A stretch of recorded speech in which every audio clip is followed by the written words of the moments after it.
Hello, everybody. How are we doing on this Friday night? Welcome back to another Friday night here on Whiskey Wars. As you can see in front of us, we have a lot of beer to drink. Yeah.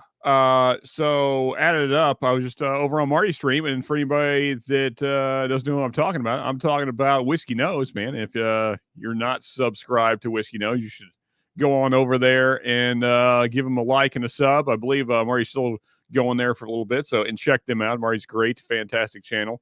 Always goes right before me on a Friday night. So yeah, good stuff. The welcome to the weekend stream. Marty does a great job over there. Always a blast. I miss it too often because I'm usually getting set up for my own thing here, but it's always a good time hanging out with Marty. But yeah, so I got a bunch of BCSs, Bourbon County Stouts here. I got the 19, the 20, and the 21. I thought I had a 22, but I apparently drank them all. So I got a Stormbreaker that 2-90 sent me, which seems appropriate since 2-90 is always talking about BCSs. So yeah, so I got a Stormbreaker to substitute for the 2022. So the goal is going to be to get through all of these tonight, which is 66-ish ounces of beer. It's going to be a lot of carbs, a lot of calories, very heavy. We're gonna do as good as we can, though. Well, we'll see. We'll see how we do. So the link is in chat for anyone that is in the background already. I'm probably going to pour these and at least go through them one time, just talk about them a little bit, and then I'll start bringing everybody on. And then we'll just talk crap as we always do on a Friday night and, drink way too much beer. That's what we're going to do. So let's go ahead and get these things cracked open here, and so I can properly cheers everybody. Start with the 2019 here. There we go. And these are at cellar temperature.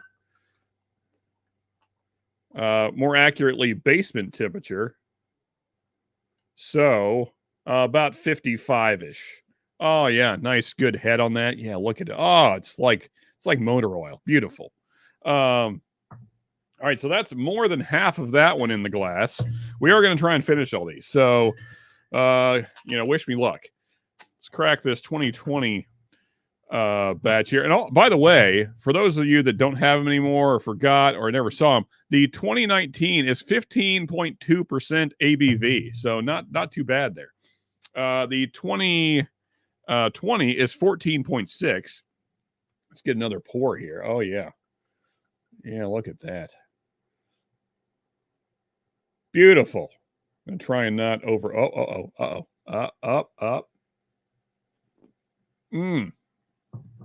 That's a tasty gal. All right. And I'm going to try something in case I can't finish these. I got, what is this crap called? Press and seal. We're gonna try this to at least keep them fresh as long as possible. Throw the lid back on there, and maybe that keeps them. If I don't finish the task tonight, we'll see. We'll see what happens. But as the thumbnail says, everybody, this is International Stout Day. So if you have a stout, drop in the comments what do you got? What do you got going on? What are you pouring tonight? And I know John Krantz, he has a couple stouts he's going to be pouring tonight, joining me. And anybody else that's copying on stream, hopefully you as well have a stout or two that you can pour and talk about. Where's the lid to this? Like I said, I'm going to probably go through the vertical at least one time through, and then I'll bring everybody on, and we'll talk about beer, man. All right, let's crack this 21. I got to say, I am disappointed that I drank all my 22, so I was really hoping to do the whole vertical of what I had. But, oh well. What can you do? Up. A little more. There we go. All right. And finally, the Stormbreaker. Anybody had the Stormbreaker? This is aged in Woodford Reserve barrels. So pretty cool. It is the lowest ABV at only 12%. The 2021 is, what is this? 14% even. So all of the Bourbon County Stouts well above the ABV of the Stormbreaker. But, maybe the Stormbreaker will make up for it in taste. We'll see. Got the fancy wax top here going on. Always a good time. I gotta say, because I'm doing, as most of you know, I'm doing the no carb thing. So this is going to completely blow that for like the month. But it's been a long time since I've had a stout because of that. So looking forward to this, even though it's probably way too many at one time. All right. Final pour for now, anyway, till I have to pour more later. This doesn't look as dark just coming out of, and the head on this is also not as impressive. Felt like I poured it fast enough. Maybe I didn't. I don't know. Anyway, get my press seal going here. Anybody else ever tried to press and seal their stouts closed? Or am I the only one that's trying something this stupid? There we go. Let's. I feel like this is going to kind of work. I don't know. Probably not. Probably not at all. But, got to keep the air out if possible. Okay. Good enough. I almost threw it in my freaking... There we go. Awesome. All right. Let's get through some chat here, and let's drink some freaking beer. All right. Let's go back up to the top of chat. Wow, there's a lot of chat already. I'm going to have to speed through this. Jim, first in, all stouted up and ready to join in the fun. See you later. Awesome, Jim. Appreciate that. And Jim is in the background, so he is indeed ready. Shred saying, been peeing out of my butt the last couple of days. No beer for this guy with the poop emoji. Awesome, man. I responded saying it sounds like a good time. Yeah. On the there's nothing like a good cleanse, Shred. So you just think now your bowels are all cleaned out. Yeah, good times. Cheers, everybody. Official first sip of this ridiculous amount of beer I'm going to try and consume. Shred saying, gonna have to drink hard seltzers like a real man. Yeah, not so much at all. No. Top Dog in the house. What's up, John? Of course, the wonderful guy doing all of my coming merch. Again, for those of you that missed it last week, we got leather coasters. Heck yeah. And there's going to be bigger versions of these coming. Like in the next probably 3 to 4 days, there will be pictures of everything up on Patreon. And it'll be a public post. So even if you're not a Patreon, you can see it and order stuff and all that stuff. We're trying to work out the shipping and all this because we're not, friggin' Amazon. So we're going to try and work it out for you guys so that it's reasonable and also easy for us to pricing stuff. Anyway, there is the wood coaster, which I, again, think just turned out phenomenally. I mean, both did. And then the flight board, freaking yes. Very nice. Very cool. And there's a larger version of this coming as well that John has done. And then there's going to be hats with the logo on them. There's going to be flasks. There's, feel like I'm forgetting things. Oh, yeah, toppers. Where's my freaking topper at? It's around here somewhere. Glen topper's coming. Possibly toppers. Me and John are talking about doing toppers for the Libby's glasses for any of you that have the fat Glens. So we got lots of stuff coming. Looking forward to it. Hopefully you guys are as well. And thank you again, John, for helping me out with this merch, man. It's I'm really excited about it, man. Dylan Robbins in the house. Cheers, everybody. Welcome to Friday. Indeed. Yeah, cheers to that. And cheers to Jacob. There's one of our Patreons. What's up, buddy? Cheers, man. Hope you are well, Jacob. Good to see you as always. Shred, thanks for the visual. Yeah, for sure. Shred, cheers, everybody. Jen Clifton. Are you new here, Jen? I believe so. I'm not sure. If so, if this is your first time, welcome to the stream. Hopefully you're having a great Friday, and let us know what you're drinking if you are drinking anything. And cheers to you. Tater Dom in the house. Cheers, buddy.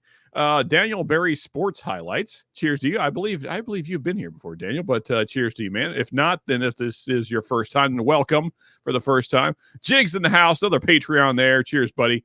Good to see you, as always. Tall order indeed, Peter. Yeah, I'm not sure that I'm going to be able to complete this, but we're going to try. We're gonna pace ourselves. It's going to be a long night. That's why there's no mash melt tonight, because I got to try and get through all this freaking beer. We're gonna do our best. Bourbon Syndicate. He is also in the background. Cheers to you, Rusty. Chris Jenkins in the house. Cheers, buddy. Good to see you. I'm sticking with bourbon tonight. Nothing wrong with that, John. Nothing wrong with bourbon. I pray, if I can get through all this and not be dead, I may move on to bourbon later. So we'll see. Can't wait for Whiskey Wars to break out the beer funnel helmet. Yeah, that's about what I need, Jigs. That's what it's going to take to get this done. Sure, Kitty in the house, another Patreon there. Cheers, buddy. Good to see you.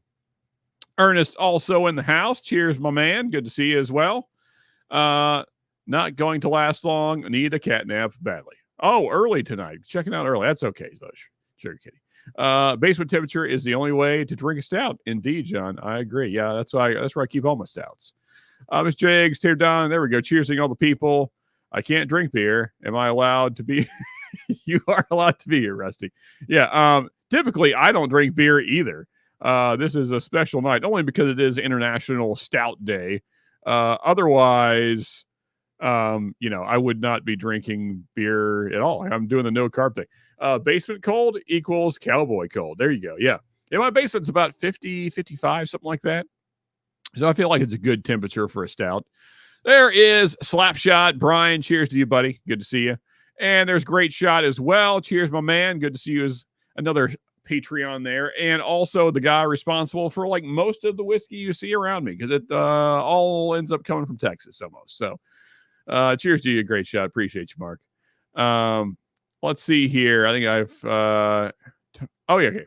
Here we go. Tomorrow, blend them all in a glass, add some ice, some coffee, creamer, and 2 sugar packets. It'll be the best iced coffee. Yeah, I'm sure, John. Yeah, I may have some left, so that might be something I end up doing. I'll be bringing some stouts as soon as I can. All I have left is 22. Okay, cool, man. Let's see here. Saucy in the house. Cheers to you, Saucy. Good to see you, man. Who else we got here?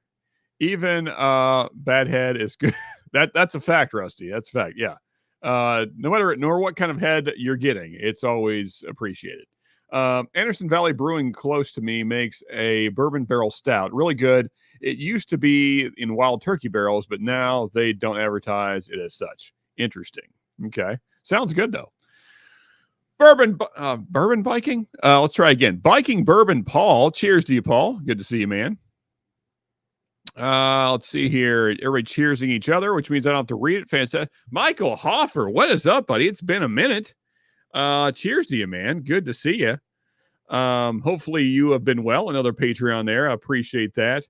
Been a while, but I'm in the house. Not drinking a stout, but a Doppelbock. Okay, cool, man. Hey, that'll work. And suburban. Sounds good, Mike. And more importantly, man, just good to see you. It's been too long, man. Cheers to you, buddy. Starting with a Samuel Smith's oatmeal stout. Okay. Sounds good, Jim. Sounds good. And as I said, I'll bring everybody up here in just a little bit. Wood coaster and flight board looks amazing. Yeah. Paul, I think real honestly, I can't wait to show off. Once I have it all in my possession, I can show you guys everything and then take pictures and all that stuff. I think everything that John did turned out fantastic. I'm so happy with everything. So glad I didn't just get Glenn's, which I could have done, but I think this is way more interesting and exciting and cool. Because it's wood, man. Who doesn't want wood with my logo on it? Let's see here. Cowboy hats? Maybe. There might be still in the near future. Right now, though, just trucker style hats, but the beer is getting warmer. That's fair. Let's move along. I'm going to take a little bit of the 20 here. Cheers again, everybody. Oh man. I forgot how sweet these are. So because I've been doing the no carb thing, I've also been no sugar. So these are like, woo! They're sweet. They are sweet. I've been wanting to try Goose Island. Yeah, man. If you're a stout guy or just like darker beers, I think they're definitely worth a try. I think some of the best that are available. I mean, there's certainly better stouts out there for sure, but they're harder to come by. But as far as just like available, easy to find barrel aged stouts, I think Goose Island does a great job. Jim Clifton, first time here. Thank you for the welcome. Drinking vodka, a drink I call a taste of Christmas. Okay, interesting. Well, welcome either way. Good to have you here. Hi, Bike. Okay, so apparently Jen is familiar with biking. That's cool. Well, cheers, Jen, and welcome to the stream. And it doesn't matter what you're drinking. We just, as long as you're having a good time and sharing some drinks with friends, right? Hey, everybody, Woods here. About to crack open a Rebecca Creek Double Oak, not Spanish Oak. Okay. Spec store pick and compare it to the Spanish Oak. I would be curious to hear your thoughts on that. Yeah, I'm curious how it does compare. Marzen for me. Okay, cool, Paul. Sounds good. And I am finally caught up after I got 3 more comments to read. All the merch is a collaboration between me and Sean, and I think everybody will enjoy it. I agree, John. I think everything turned out fantastic. Definitely need brownies, chocolates, or cookies. All, dang it, I got the burps already. All the carbs with a great stout. Just saying. Yeah, I had chili. I had chili for dinner. I don't know if that really counts.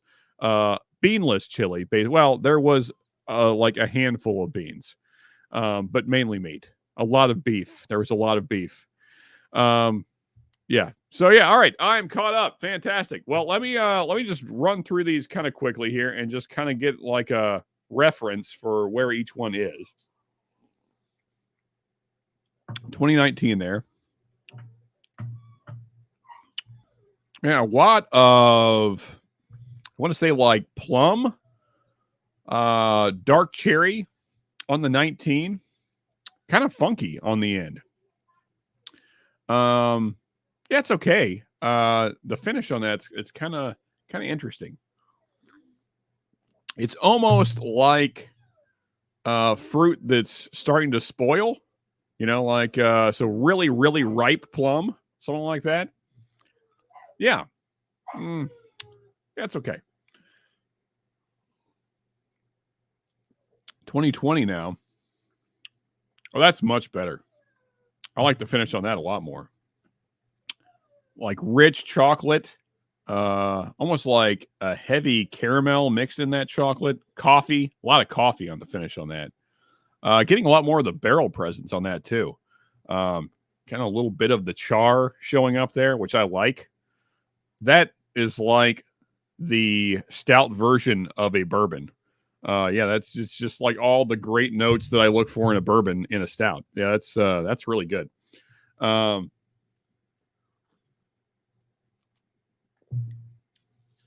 think the worst part of this is just going to be the amount of ounces of fluid I'm drinking.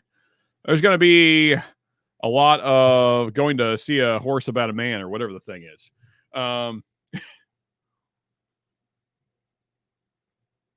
2021 now.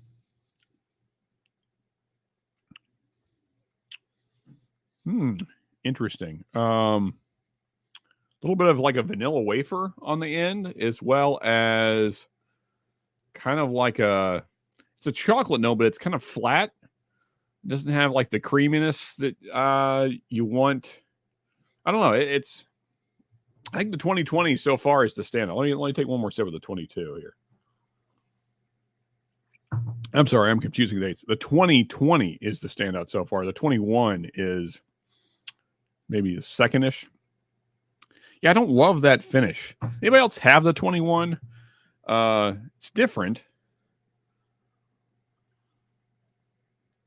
Also, man, just like, I don't know if it's going to show up on camera, but like even still, you can see like there's a pretty frothy head on the BCSs. Like there's just not much of anything on this Stormbreaker.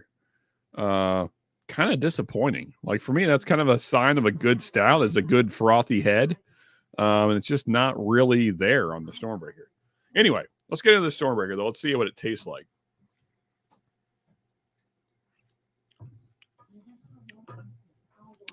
Man, like really like Christmas cookie. A lot of cinnamon, like way more cinnamon than I was expecting.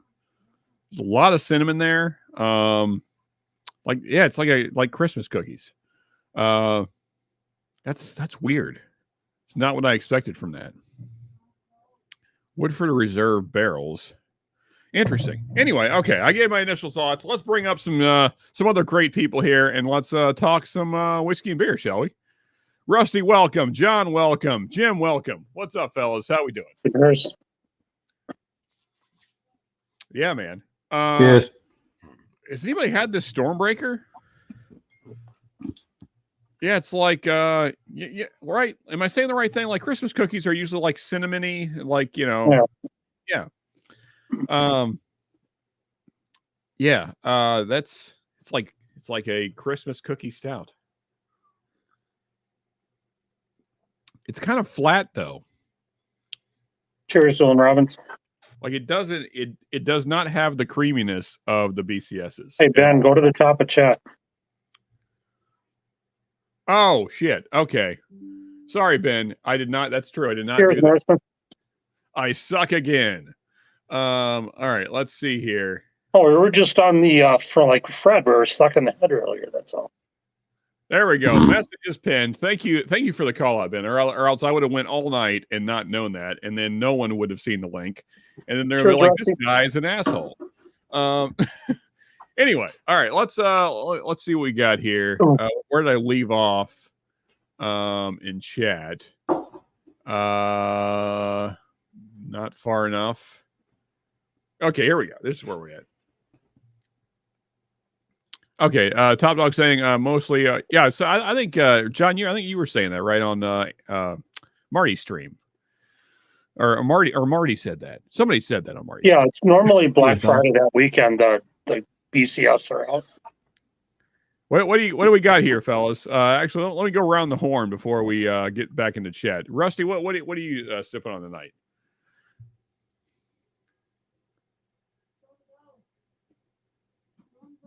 I think you're muted, brother.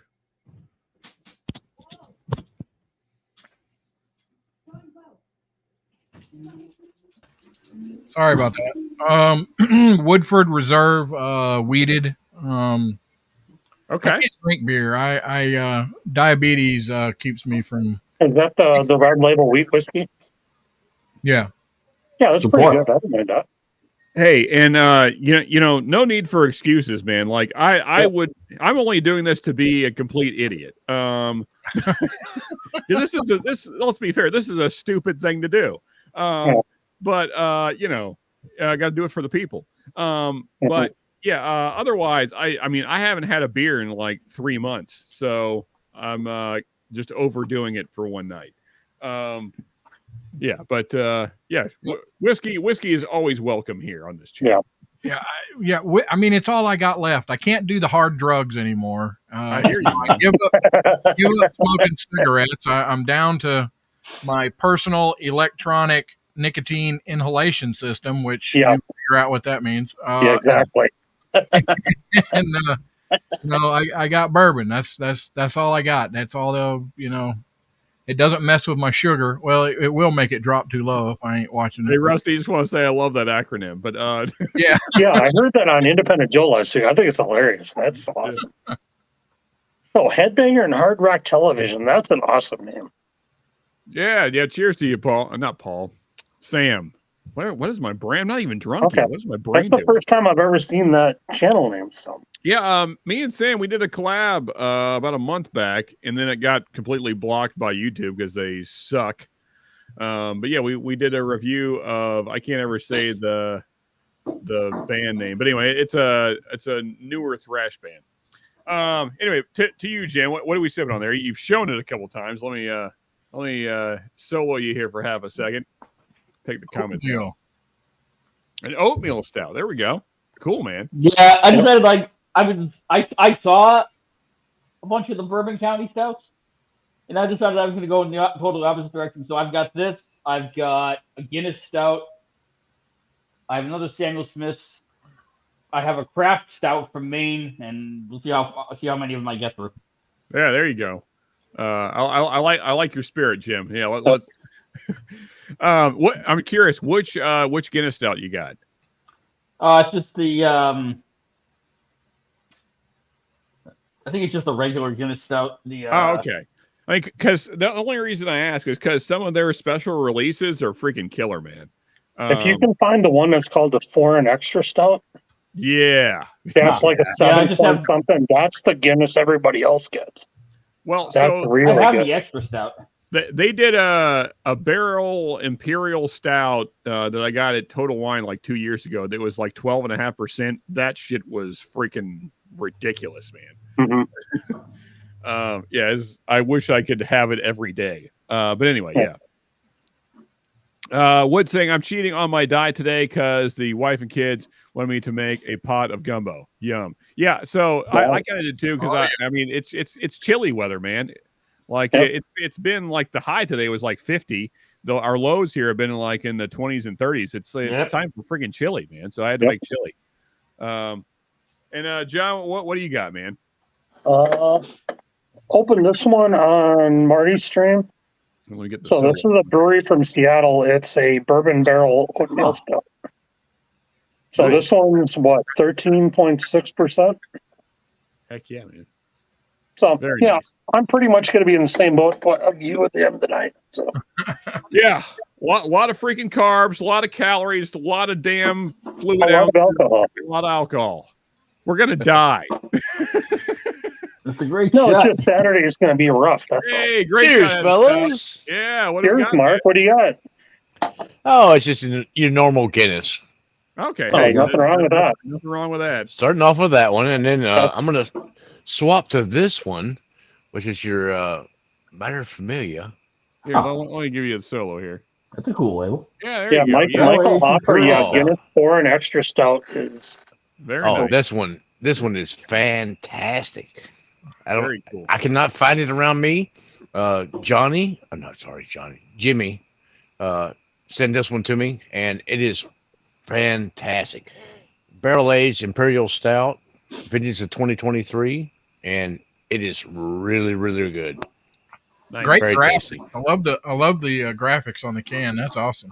Yeah, it is nice, man. Yeah, that one's really good. I mean, that would be the only beer that I would drink if I could get on a daily, Now, of course, that's not one you're going to drink on the daily, though, because it's... what's the ABV on this puppy? Some. Yeah, it's probably fairly high, but it's really good. I forgot how high the ABV was on the 19. It's like 15.2. That's getting up there, man. Hey, William Hall, what's up, buddy? Hey, Mark, I'll have to send you one of these. This is from Southern Tier, New York. Oh, thick mint. I like it. It's a takeoff on the Girl Scout Thin Mint. What? Oh, perfect. It's 10%, but yeah, they used to make a Samoa one too. That was my favorite, but it's gone now. Come on, camera. Do camera stuff. Cheers, William. Okay. Ernest saying that he had the 19 earlier this year and it had mellowed out significantly. Yeah, I don't know if mine is mellowed out. It's just like the finish. This one's only 11%. Yeah, the lowest ABV I have on the table, Mark, is 12, and that's the Stormbreaker. Yeah. This I've got a couple of the BCS, but I'm not going to break those out tonight because I've already had some old Dragon Bones and a few other things. So I pulled out the 2020. I had the BCS, the Weller barrel, and the Old Forester birthday barrel, and they were amazing. Norseman, what is up, brother? Cheers, man. Oh, you, Jason. Oh yeah, Edens. I got to hang out. Hey, William. I got to hang out with this good-looking fella at Burr on the Banks. There, got to meet Jason in person. Good times, man. When are y'all breaking out the Bud Light? I think you might have the wrong channel, Rusty. I have never had Bud Light here in recent years. Over here. Oh, I can't drink Bud Light. It gives me a splitting headache immediately. So, swore off of it years ago. I can find something better than Bud Light. Hey, you know what? Ben's Ernest Southern Tier makes great beer. You know, I was just telling Ben, I've never fallen asleep on stream. I could break that record tonight. That may not be a standing record. Yeah. Oh, hey, Phil. A lot of it is you see Southern Tier around you, don't you, like Jim? I think I've seen it. They're just released. They call it the Blackwater series. Their Imperial Cheers, Stouts. Phil. They just released their Creme Brulee Imperial again. It is one of the best things you will ever try. I appreciate that, Jim. I appreciate you making an exception. I'm usually more of like a whipped beer, Hefeweizen, double, triple kind of guy. Yeah, Creme Brulee Imperial is amazing. Yeah, hop on, Ben, whenever you're home. Yeah. I know you got some crazy stouts, man. So yeah, break out the good stuff. Cheers, Ben. And I love Phil. a good frothy head. Don't we all? Don't we all, Yes. Jake? When the bubbles are coming out of the mouth, I'm sorry. I'm gonna think if there's a frothy head, I might need to get a rabies shot.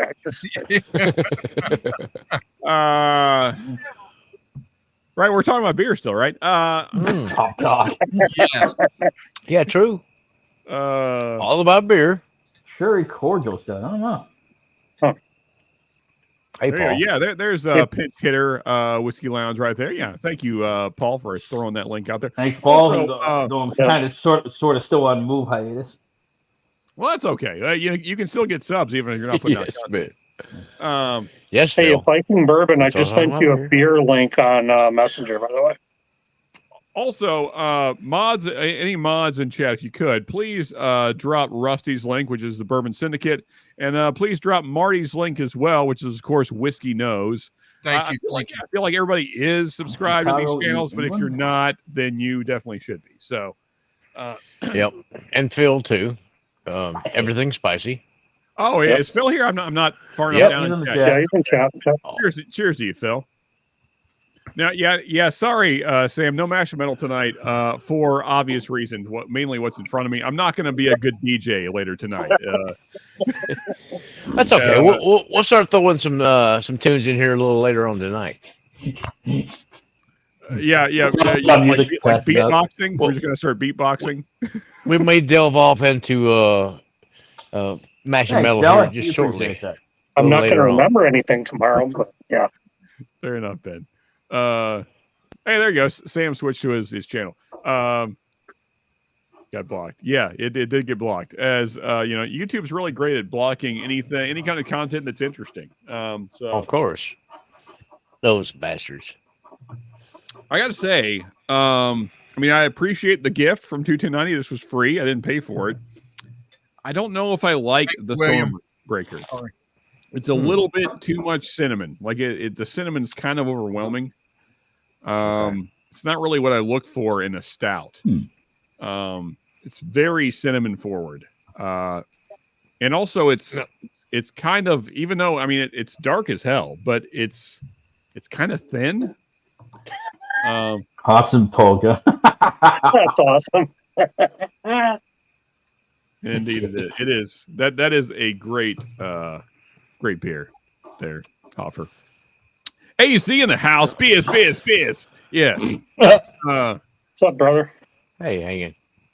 Pulled out a 2018 Goose Island aged in Knob Creek. Cheers, guys. Hey, Bill Scott. Awesome, man.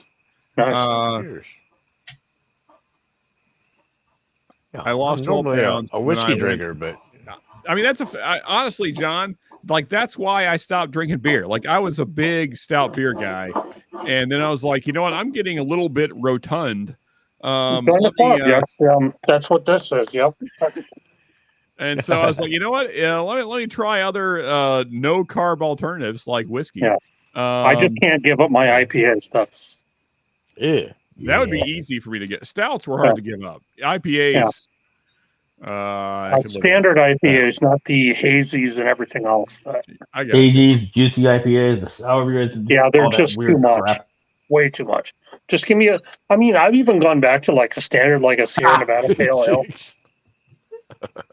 Yeah, see, I kind of dig the bitterness of a fresh stout. Your cat is pretty brilliant. A little bitter is good, but not too much. Stream. Mr. Jiggs, like as they like to say in the South. In the South, shut your dirty whore mouth. That's right. Bless your heart. I thought you were going to say bless your heart, but well, there's that too. You know. Yeah, I'm a Kentucky boy, but still. I don't know that I want to finish the Stormbreaker. I don't like that. Really? Okay. No. Yeah. Like it's so much cinnamon. Like it is a lot. Yeah, I can't say I want cinnamon in my beer. The nose is really the in a whiskey, yes.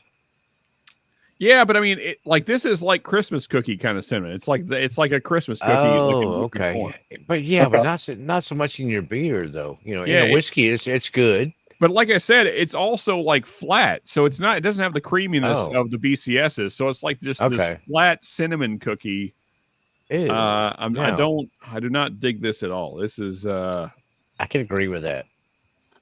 It's not great. I don't like that. All the BCSs are cool. I would say the 19 is my least favorite. I think, but here's a question for you. Now on your BCS, what's the appropriate amount of time to let a BCS age in the bottle? I've got some from 2022. Is it good for age it for a year or two? Now, what's your better age? If Ben is here, he probably will not like my answer. I'm sure he's going to come on here and curse me out. However, I was a big stout guy, and I found diminishing returns after about 4 or 5 years. Okay. But 1 to 2 is okay. Yeah, I would think so. Yeah. Now, stored at the right temperature in no light. You want 0 light hitting them. Yes. And consistent temperatures. So all mine stay in my basement on a shelf, completely in the dark all the time. And that's like the perfect way to store beer. But that said, I still think that once they get 4 to 5 years old, they kind of start dropping off. You start losing some things. Bill, okay, that's okay. But, hey, what? You know what? That's a good question, Top Dog. I don't know how this has happened. Where I got to find the right. Where's the thing I want? Not that. Oh. Yeah, actually, I need Sierra to hop in here as well because she's a Patreon and she's not wrenched. Dang. There's Slacker? a few things. Come on. A few things I need to correct here. All right, so there we go. Top Dog gets a wrench. I just noticed Jigs is not a wrench, and he is a Patreon. Let's fix that as well. At least William Hall has a wrench. Let's see here. Scrolling.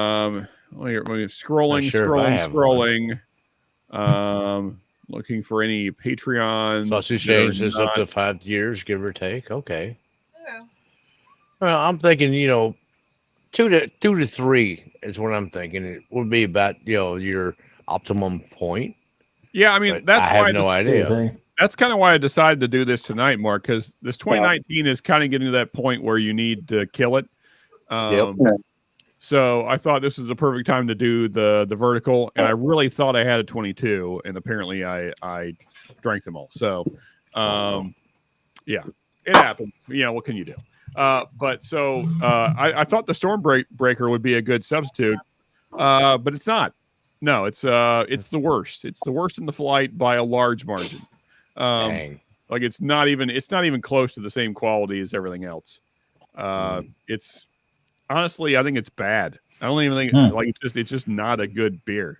Unless you really you have to really like cinnamon. If you really like cinnamon, then no, not so much. Otherwise, it's not a good beer. So if you like Fireball, then I think honestly, I think Fireball is more interesting than this. It's like, oh dang, it's like that's rough.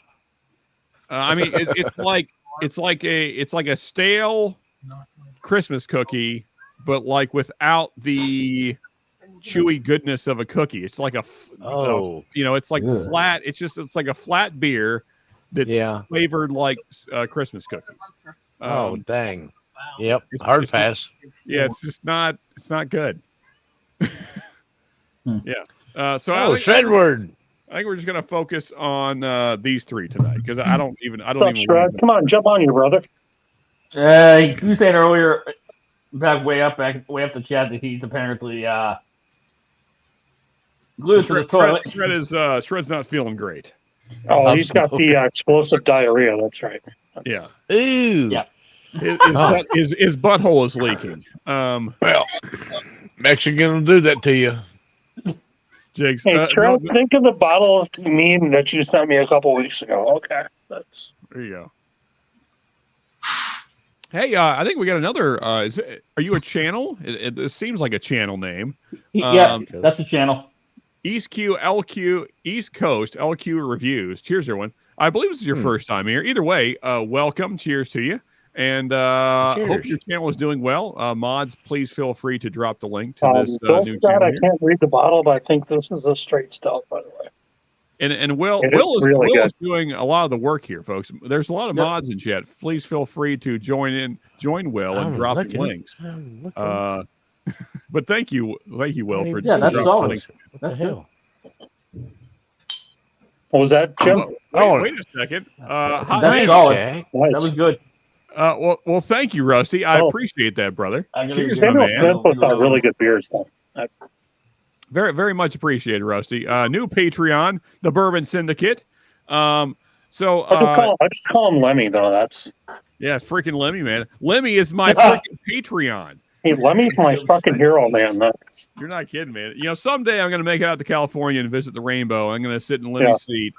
I just want to visit the statue and get my picture taken.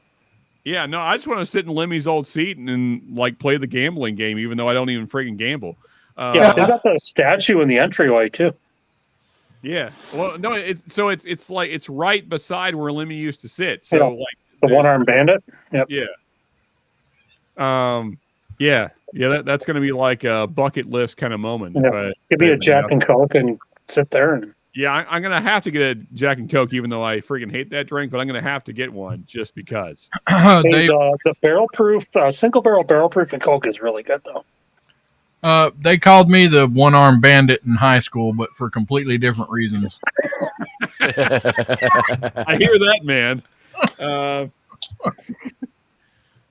No, honestly, Rusty, appreciate you, brother. Thank you so much. Okay, Jen, we'll stop by and say hi. So. Just to throw this out there, I drug Jen into this room, kicking and screaming. I know her. She's a good lady. Oh, awesome. Oh, thank you. Thank you for bringing new peeps here. We appreciate that. Yeah. So Wood's doing the comparison of the Rebecca Creeks, the double barrel and the Spanish oak, saying, wow, these two different Rebecca Creek barrels versions are very different. The Spanish oak is all about vanilla oak flavor, while the other one is more rye spice. Interesting. Yeah. I feel like I could get into that as well. Sorry, Shred. Honestly, I know we were joking earlier about stuff, but that sucks. You're not feeling great, man. Yeah. My insides are my outside. Yeah. That sucks, man. They're both great. He talked about Anderson Valley. Yeah. I had their Wild Turkey aged stout. It was really good. But they've got a salted caramel imperial that's amazing. When you're in California, stop by and say hi. Hey, you know what, Jen? There's so many people in California I need to visit. Me and the wife really need to make a California trip. First off, like the fellow that got me into the guy that got me into doing lives, Charles, wherever you're at, Charles, love you, man. I'm gonna stare right in the camera for this one. I love you, brother. I really hope Charles comes back and joins us again sometime because I miss that guy. But yeah, Charles, he's the one that introduced me to doing lives here on YouTube, because I was just doing recorded content before that. And then, if it weren't for Charles, I would have met any of you guys, because I had no desire to do lives at the time. And now this is by far my favorite part of the whiskey experience here on YouTube. I think it's absolutely the best thing that you can do is join the live community, because it's just phenomenal. Yeah. So there's so many folks that I've met through this community that are out in California that I really, really want to share a drink with in person. Yeah. So sorry, I can't post link because my internet is too slow to. Hey, no problem, man. There's plenty of mods in chat. So mods, like I said, please feel free to join Will in dropping links. That way, Will isn't doing all the work. But Will, it got to the point I actually created an Excel spreadsheet with all of them, so I can copy and paste quick. That does not surprise me, Will. You are a professional. I'm sorry, Jim. I try occasionally, but you were showing I'm slow, so a brewery out of Maine. Very nice. Okay, cool, man. And this is a Belgian-inspired stout. Ew. Balances the light notes of fruit and sweetness with roasty malt. Allagash's white beer is so good. Crackling campfire. Hey, Mark, have you had the batch 2 of the King Ranch? Yes, I have. I just sent. I just sent that man a bottle of it. It's pretty good. It's for me. The first batch was better, and they've raised the price on it. The first batch was. This last batch was $85, and it's not worth $85 to me, but it's pretty good though. Okay, cool, man. Hey, AZ, I got an address for you, buddy. Actually, you have my address because I've sent you stuff. But no, honestly, AZ, if you really don't want that bottle, man, I'm sure we can work something out. I'll get you because I don't have a C923 yet. So wow. if you really don't. If you really don't want it, I got the C923 and wow, it is fantastic. I freaking love it. As a matter of fact, the wife has to hide the bottle from me so I don't get into it and only have it every now and then. It is unbelievably good. Yeah. I've had the Elijah Craig C923, and that is fantastic. Okay, the Larceny. I'm sorry. Yeah. But I don't have the Larceny yet, but I've heard good things. Things. No, the Larceny is too hot for me. Okay. All I seen was C923, and all I could think of was Craig. But AC, you have my contact info, so if you wanna do some trades, man, hit me up, man. We'll talk about it. We'll see what we can do. Coming out to California, Sean, everywhere besides major cities is amazing. Yeah, I mean, I would love to hit up like upstate. I would love to. I mean, like it's been kind of like a bucket list thing of mine to visit the redwood forests. Just a thing me too. I need to do in my life. Yeah, and plus, I just think upstate California is beautiful, at least from all the pictures I've seen. So, I've got to get out there and visit the redwoods, the Sequoia National Forest and all that. I've got to see that. That's a bucket list thing. Before I fucking die, I've got to get out there and see that for sure. Got to. I'm gonna bring a bottle of Redwood Empire, and I'm gonna chug it in front of a redwood, and that's gonna be the picture, man. Exactly. I just recently bought the cast strength one of Redwood Empire, and it's pretty good. For me, it was weird. It's kind of a weird chocolatey. You remember the when they were going on about the carob bean? The weird the stuff. Yeah. It's got that kind of a weird carob bean chocolate note to it to me, but it's still pretty dang good. Which one did you get? The cast strength Redwood Empire. Well, no, so there's Redwood Empire is the brand, right? But so there's the rye, there's the Boo Rye. The Lost Monarch. What's the third one? Yes, Lost Monarch. Okay, I got you. Cast strength. I couldn't think of the names, but and AZ is correct. Charles is the dude, and Mixmaster B, indeed. You miss both those guys. Here we go. Sam in the house. What's up, buddy? You must not be working tomorrow. No. Cheers, man. Good to see you. What's up? Cheers, man. Oh, there's some head for you. I was going to say, Mark, that's a mighty big head you got right there. Well, that's a creamy it head happens sometimes. Right there. Yeah. I love the creamy head. That's that creamy head right there. That's that matter for me. Oh my God, son! If y'all have not tried that one, you need to get you one of those. Yeah, man. Jimmy, I know Jimmy's running some really great stouts, man. I got this one from Jimmy's Random Content, and my God, I wish I could get this around me. On the lookout for it.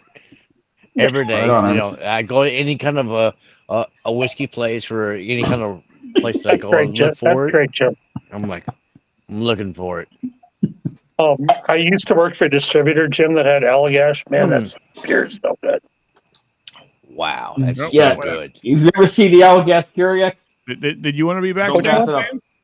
The Curiex. Oh, okay. Yeah, I remember that. That was good too. Where's T-Rob tonight? Good question, AZ. I don't know. Hottest whiskey good. I've drank. Okay. I think like the Samuel Smith's better. Yeah, I agree. Still, I'm like, everybody Yo. drinks Blue Moon, but try an Allagash White ones. That's Oh yeah, that looks like you're straight. yeah. Yes, I Yeah. I agree. No? In AZ, Don't add you back? it's too hot. The moose Yeah, is in the still, moose. What angle is this? Where are we? Uh-oh, it's hot tub he's time. in the hot tub. It's Whoa. hot tub. Nice. He better not be naked. Oh no! This is the free clip before you have to pay on OnlyFans. I believe you call this a moist moose, right? Yeah, I just this wanted would to be stop the in moist and say- moose.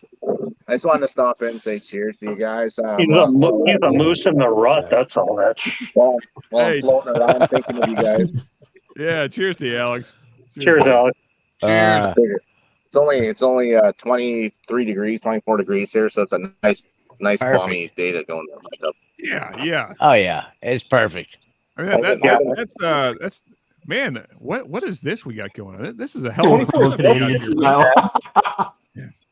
This is like sexy time with moose. Well, I set the mood because you guys are coming in, right? Like, let's do it. Yeah. Got the lights on and lit the candles. Let's go. Yeah, I think I'm gonna just kill the stream and go join Moose in the hot tub. Yeah, just Moose. no floaties allowed. The biggest thing that I found in the hot tub is have a ceiling fan above you. Oh yeah, well, I guess. Where If you can have I've seen put- when I was down install a south, ceiling I've seen fan. Same as back. Yeah, okay. I had to like worst echoing. Your head and naked moose. What's happening tonight? Yeah. So you guys, Taylor Dom, you want to explain that to me? This is Moose After Dark right now. yeah. I'm in rutting season right now. Okay, guys. I still Whoa. have it. I still have it. Whoa now. It's like keep Hey repeating. guys, It have keeps a good one. repeating. I'll continue watching. Hey, you too, Alex. Moose. Cheers, buddy. Moose, Cheers, Alex. don't go the way of Matthew Perry now. Come on, Holy shit. Yeah. No. got to get out of that. There you No, go. won't do that. Okay, have a good one, you guys. All right, All right, peace, later, love, Alex. and whiskey. Hey, David Bass in the house. Cheers, my man. Cheers, David. Yeah, I would agree, Woods. The cast ring Redwood Empire stuff is a little harsh, a little It's rough different. on the pocket. Well, more expensive, and for me, the 4 grain, it's a little different. I got a little bit of chocolate on it, and it was oddly like your fake chocolate, the cocoa bean sort of thing. It was odd. We can find the I like redwood shelters all over the place here, but the cast strengths are kind of hard to find. Mhm. Jacob, I found the might cast have to strengths right here, but search it out was a different. ranch. Allagash White is Allagash White is such a good beer. I mean, I got to say, Ernest, your comparison here is not really selling me on it because I don't like Blue Moon. So, Yeah, but Allagash is a brewery in Maine, and their white beer will kick the shit out of Blue Moon. They've been doing it since 1995. If you ever have a chance to try Allagash White, it makes Blue Moon. Yeah, look it's like so tea. good. We so we much had better. someone we were in Portland about a year ago, and it was fantastic. Yeah, I didn't go. Allagash is such a great brewery. I should have gone to the you brewery. won't sleep tonight thanks to Moose. Okay, that makes a little more sense, Tater Dom. Kind of. Okay, Tater Dom. Okay, that makes sense. Okay. 6 to midnight. Nice, Shred. Just cracked a bottle of Logic Fundamental Observation. I have no idea what that is. Yeah, he just explained apparently a Bottle Logic is a brewery who apparently makes some really good stouts, and Fundamental Observation is apparently one of them. Okay. That's aged in Old Fitzgerald, Heaven Hill, Blanton's, and Whistlepig 10 barrels. Wow. Hey, we got the I had a 2020 Bourbon County Stout that was aged in Old Forester birthday bourbon barrels, and that was like the cherry cordials. Right. It was such a great beer. Hey, Simone Barkeep, if you're drinking something tonight, man, let us know what it is. What are we sipping on tonight? And also, cheers to you, man. Let's see here. Bottle Logic has the best stouts in the game right now, in my opinion. Okay, the Fundamental Observation is aged in Old Fitzgerald, Heaven Hill, Bland's, and Whistlepig 10. Okay. I mean, yeah. 3 out of 4 ain't bad. Actually, for me, it was actually for me, Jim, is more like, yeah, oh. I'm not a fan of Whistle. I'm not a fan of Whistlepig 10. So honestly, like Blanton's is so just like whatever. Like, how is that going to impart anything interesting to a beer? Well, at least they didn't use Dickel barrels. Yeah, that's fair. That's fair. Well, yeah, it could be worse. It could be worse. Ugh. Yeah, because like Old Fitz is like, it does impart a really good flavor to a cigar. Okay, cool. Bland's and whatever. And Whistlepig is like, why? Why'd you do that? I like Whistlepig. I don't want beer finished in it. I can't imagine Dickel beer finished in Dickel barrels. That would be just like, what the hell is that? Somebody needs to do a stout finished in Dickel hot Tabasco. That's what you need. Oh, no, thank you. No, hard pass. You should, Sean. I should what? What was the thing I should do? I'm behind in chat. Yeah, pretty much. Yeah, that's true. Yes, actually. I agree with Woods. That's probably true. Yeah. Samoan drinking the Jack Daniel's Toasted Barrel Rye. I got to say, Samoan, I don't love it. It doesn't feel like a special release this year. To me, maybe I'm in the minority. I don't know. Given what the past special releases were, this doesn't feel special. It's 100 proof. That's my main issue with it. It's their rye that's then double barreled. And let's be fair, their standard rye is not good.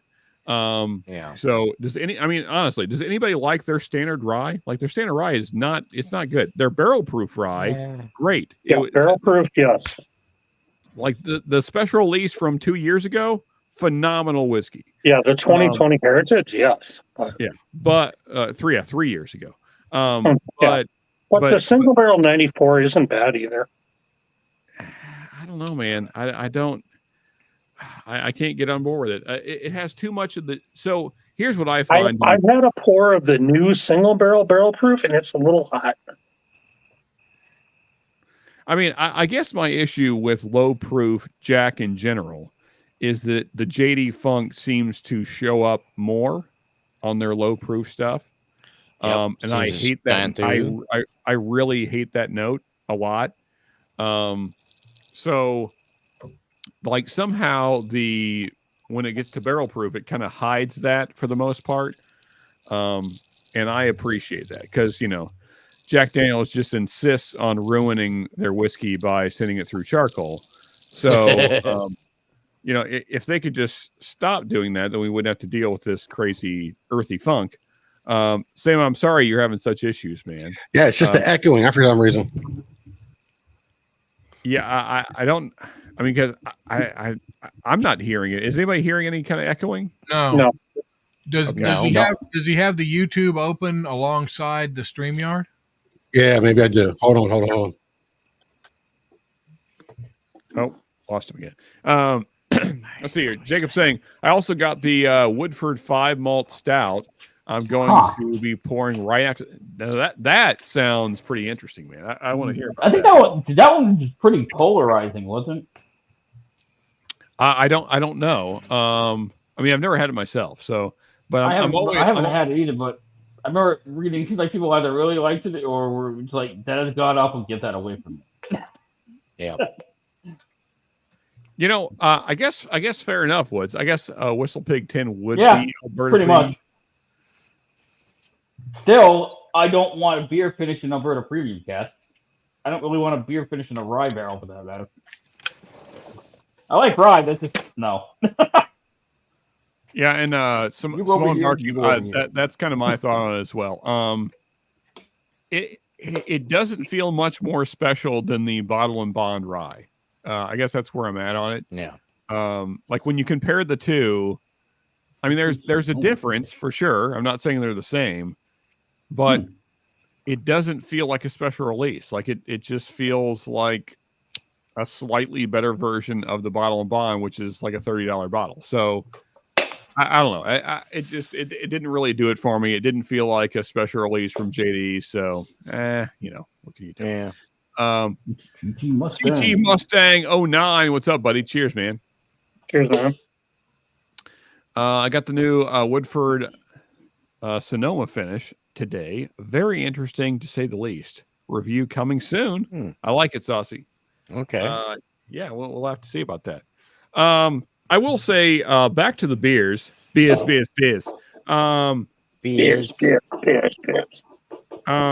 will say the 2020 is the standout. It's not even really close. Like it almost feels like the 2019 and 2021 are from a different company. Like there's so much. Like, exactly. Yeah, there you go. Like this is like a 10, and this is like a 7.5, and this is like a 5. Oh dang. Yeah, like the 2020 is just so much better.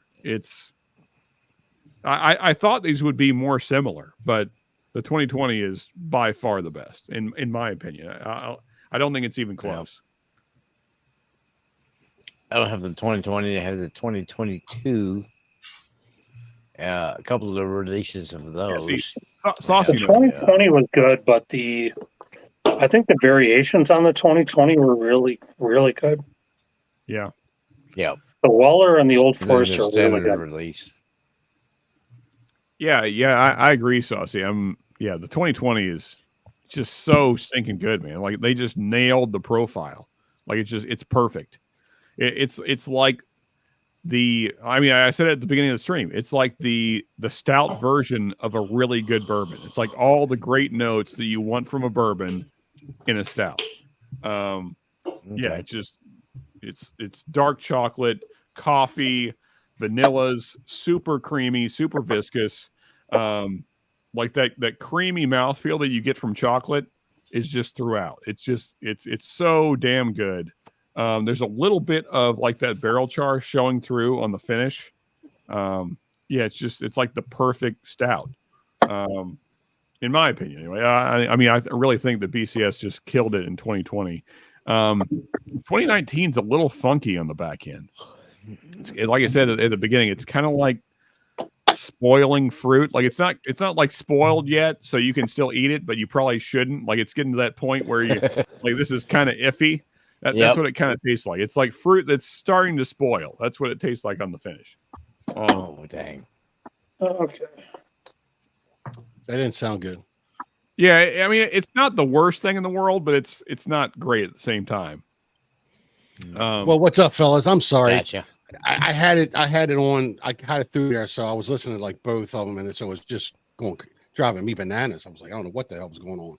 No problem. I'm on my second bottle now. So. Ernest, what is up, brother? Cheers, man. Cheers. What's going on? Trying to drink way too much damn beer, man. Finished. By my count, I'm somewhere in the 20 to 24 ounces of beer drank already. Maybe more. I don't know. It's hard to gauge. I'm on my second bomber now. So. And we got a lot to go. We got a lot to go. There's so much beer in front of me. Well, you guys are pretty wit because usually I get up about 1:30 in the morning on Saturday mornings to go to work, and so I usually catch you guys live stream. I have about an hour drive, so as I'm driving in and everything, I'm you guys half whipped up talking music and stuff. So on the other channel on Mash and Metal. Yeah. So, what do you work for the postal service? No, I'm a bread man. Been a bread man for about 38 years. Okay, that makes sense. Hell yeah! Cheers to day old bread. Yeah. We used to buy a shit ton of it. Yeah, we used to deliver that, man. All the old bread we had like 2 or 3 days on it. Take it to a thrift shop. Yeah. For like 50 cents. Interesting. Yep. But Sam, also you're up pretty early doing the crabbing thing, right? Yeah, no. I mean, it depends if I go commercial crabbing's one thing, but when we go recreational, I don't like dealing with all the other guys. So we usually go in the afternoons when there's really nobody else around, and it's pretty good. But it's crabbing season's over for us. We're pretty much done. Yeah, but I saw what was it about a month ago? You guys got some monsters, like this last 4 or 5 trips, man. We were catching like some pretty big crabs. Man. I just got to say, crabbing season in North Alabama is a completely different monster. I'm sure. Yeah, same thing in Wisconsin. Yeah, that's. Wrap it up, fellas. Wrap it up. Pretty much, yeah. So I'm in Maryland. I'm in Maryland. So that's why I did a crabbing thing. It's kind of a big thing here. Yep. But hey, man, you know what? I was just Good listening. evening. I know you guys listen to music real quick, but I was just watching Joe Lynn Turner just like kind of popped up. He's bald as anything, kind of fat, but man, he freaking sounds awesome. He's singing a lot of rainbow stuff and a lot of rainbow stuff. That was actually he was really good. Yeah, he can still bring it. He was their lead singer after Graham Bonnet. Yeah. Who Both good. Graham Bonnet. Go ahead. Yeah, Graham Bonnet. Alcatraz actually has a new album out this year. You guys, this is a whiskey channel. The music channel doesn't come on to 11, right? No, Not we're tonight. going to talk all things on this channel. Yeah, we're not even getting there. A little bit. Yeah. The I just decided tonight, Sam, that I'm not going to be a good DJ tonight, so we're foregoing Mash and Metal tonight. Now, next week, folks, because you guys voted, so just heads up, then we'll get back to what Sam was saying. But you guys voted, you voted that Mash and Metal would be first. So next week, Mash and Metal will be first, and then Whiskey will be the follow-up stream, which will just be basically the drunken nonsense stream. Which is really what we're supposed to be. What were we supposed to be doing a blind next week? Oh, that's right. Okay, so not next week. Super blind because you don't know what you fucking sent me. No, I know what I sent you. You don't know what I sent you. You said you didn't. No, you forgot what you sent me. I can see it. It's still right there, Jim. I keep all my blinds I send people. I keep on paper right there. You can't see it. All right. That's next Friday. I sent you some I cannot wait for this blind, Jim, because if you can nail these, it's gonna be great. But anyway, I'm surprised. So Sam, stand a chance. I really wish, guys, I could really do the whiskey thing. I mean, I could do the barrel aged beers. And I got enough hobbies as it is to be sitting here thinking I'm going to be paying $80 for a freaking bottle of whiskey. My wife probably wouldn't have it. But you know, I drink I drink all the craft beers and the barrel aged beers and stuff. I'm really getting into I was hoping that the barrel aged beers would actually step me up to maybe try a whiskey or two. But so far it all still kind of, so Sam, here's how you do it. Now, and I'm going to say this from personal experience. So this is not just like, making shit up off the top of the head. So when I was a young man, I'm going to try and make this brief. I drank way too much whiskey one night. To be more specific, I drank a whole fifth in a half hour, which is not a good idea. Don't do that. Do that. Yeah, it's a good way to try and kill yourself, but not a good way to do anything else. So anyway, that turned me off of whiskey when I was about 22. It was actually right around my 22nd birthday. So after that, whiskey was off-putting to me. Like just the smell of it made me nauseous for years. But as I got older, I was in the stout barrel aged stout game and like for a long time. And as we all do as we get older, we start putting on the pounds when you're drinking a lot of stouts because that's just what happens because there's so many damn calories. Like it's like a jillion calories per can or bottle, whatever. It doesn't matter. And so I was like, man, like if I don't do something, I'm just going to be an out of shape fat bastard that can't do anything here soon. And then I'm gonna the thing is I've never been kind to my body, so I can't also be overweight or else my knees are just gonna like buckle underneath me, and like because I've done everything wrong my whole life. So yeah. So anyway, so I thought I got to do something to cut back on the calories, or else like my life will be very hard very soon. So what I started doing, Sam, and this your wife's gonna be hard. What? Yeah, not my wife, not even me. Anyway, so what I started doing is I started adding whiskey to my stouts at night and drinking less stout and adding whiskey, and I just slowly started diluting the stout until it was mainly all whiskey, and then so you're slowly building up your tolerance to whiskey. Well, I just enjoy the way you got when you guys talk from Andy and Todd and all you guys, when you really talk this stuff, I want to try it because I want to be able to smell that stuff because I kind of did exactly what you did. So when I was younger, when I started getting into music, that was introduced to heavy metal was a local band called Have Mercy. And like I said, I think I was telling you this, I'll name the one night I was hanging out with these guys, that was Tom Maxwell was in his band, and he was, he's a guitar player for Hell Yeah. And so we were all hanging out. So to try and impress all these guys, I tried to drink. It was like, who can drink the most Jack Daniels? And I had to be the young, dumb dude. And I drank so much. Oh my God, my throat hurt for like a week afterwards. And the smell of it would actually make me just want to throw up. Same example. So I'm getting better at it. Did you wake up in your own vomit though? That's the real kicker. No, I didn't wake up my own vomit, but I can tell you that well, you can't check that box. I can. Man, I can't. It takes a lot to throw up. I mean, I've drank. I had a guy brag about how much he could drink, and I make his buddies had to carry him out, even though I faked it where my wife had to carry me out. But I mean, I used to be able to drink, but now I'm just drinking a Kona tonight. But it's just it's just a good. Yeah, I got you. Hey, that works for you. It works for you. But I was drinking some.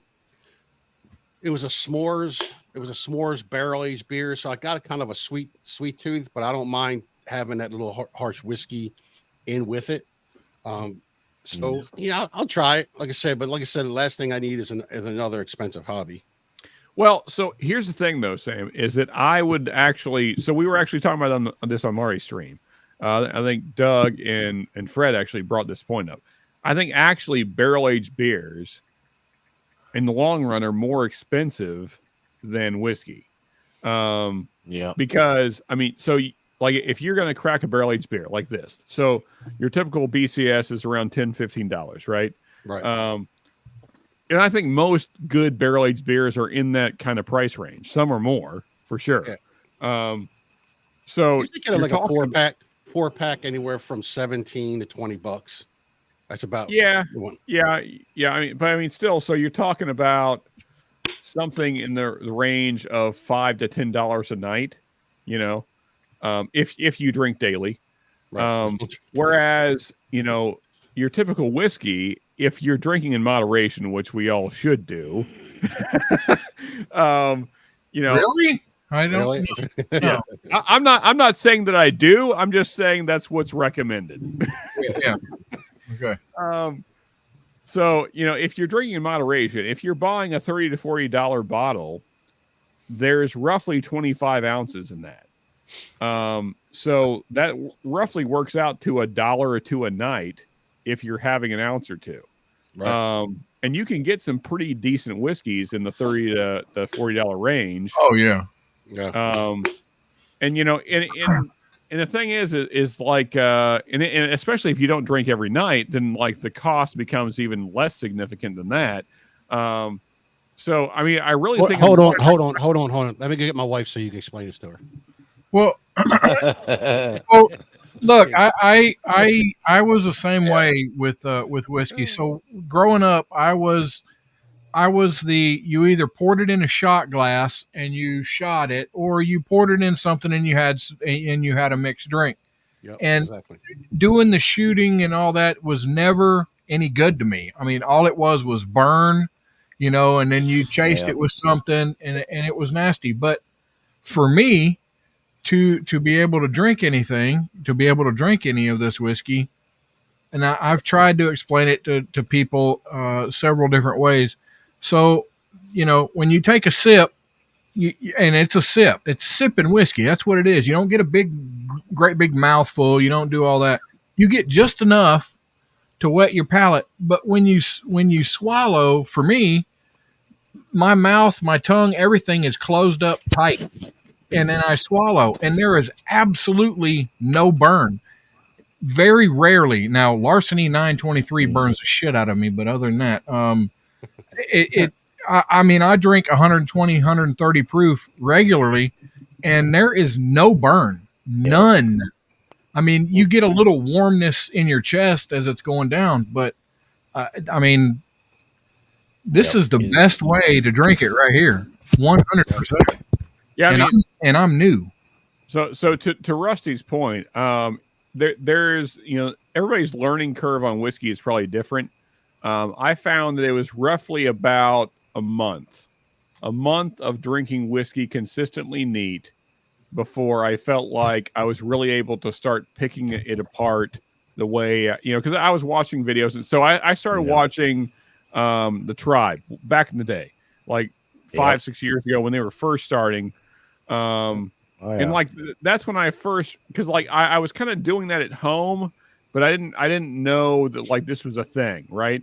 So like I had probably 10 to 20 whiskeys, and I was drinking them neat, or sometimes I was mixing them with barrel aged stouts.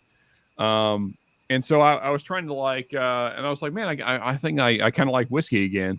And then I found The Tribe on YouTube, and like this was in their like early days. I mean, they had to have been, if they weren't the first channel really doing whiskey reviews, they had to have been one of the first. Like I don't know who was before that. Sure. And so like I mean, it started with just Daniel. Like it was just Daniel, and then Rex came later. Yep.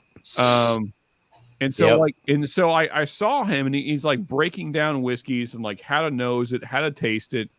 And I was like, man, that's really cool. Like I kind of felt like I was doing that at home, but not at the level he was doing it. And so I was like, so then I tried doing that at home. I tried just like taking my time with it, as Rusty said, just small sips, nosing the glass.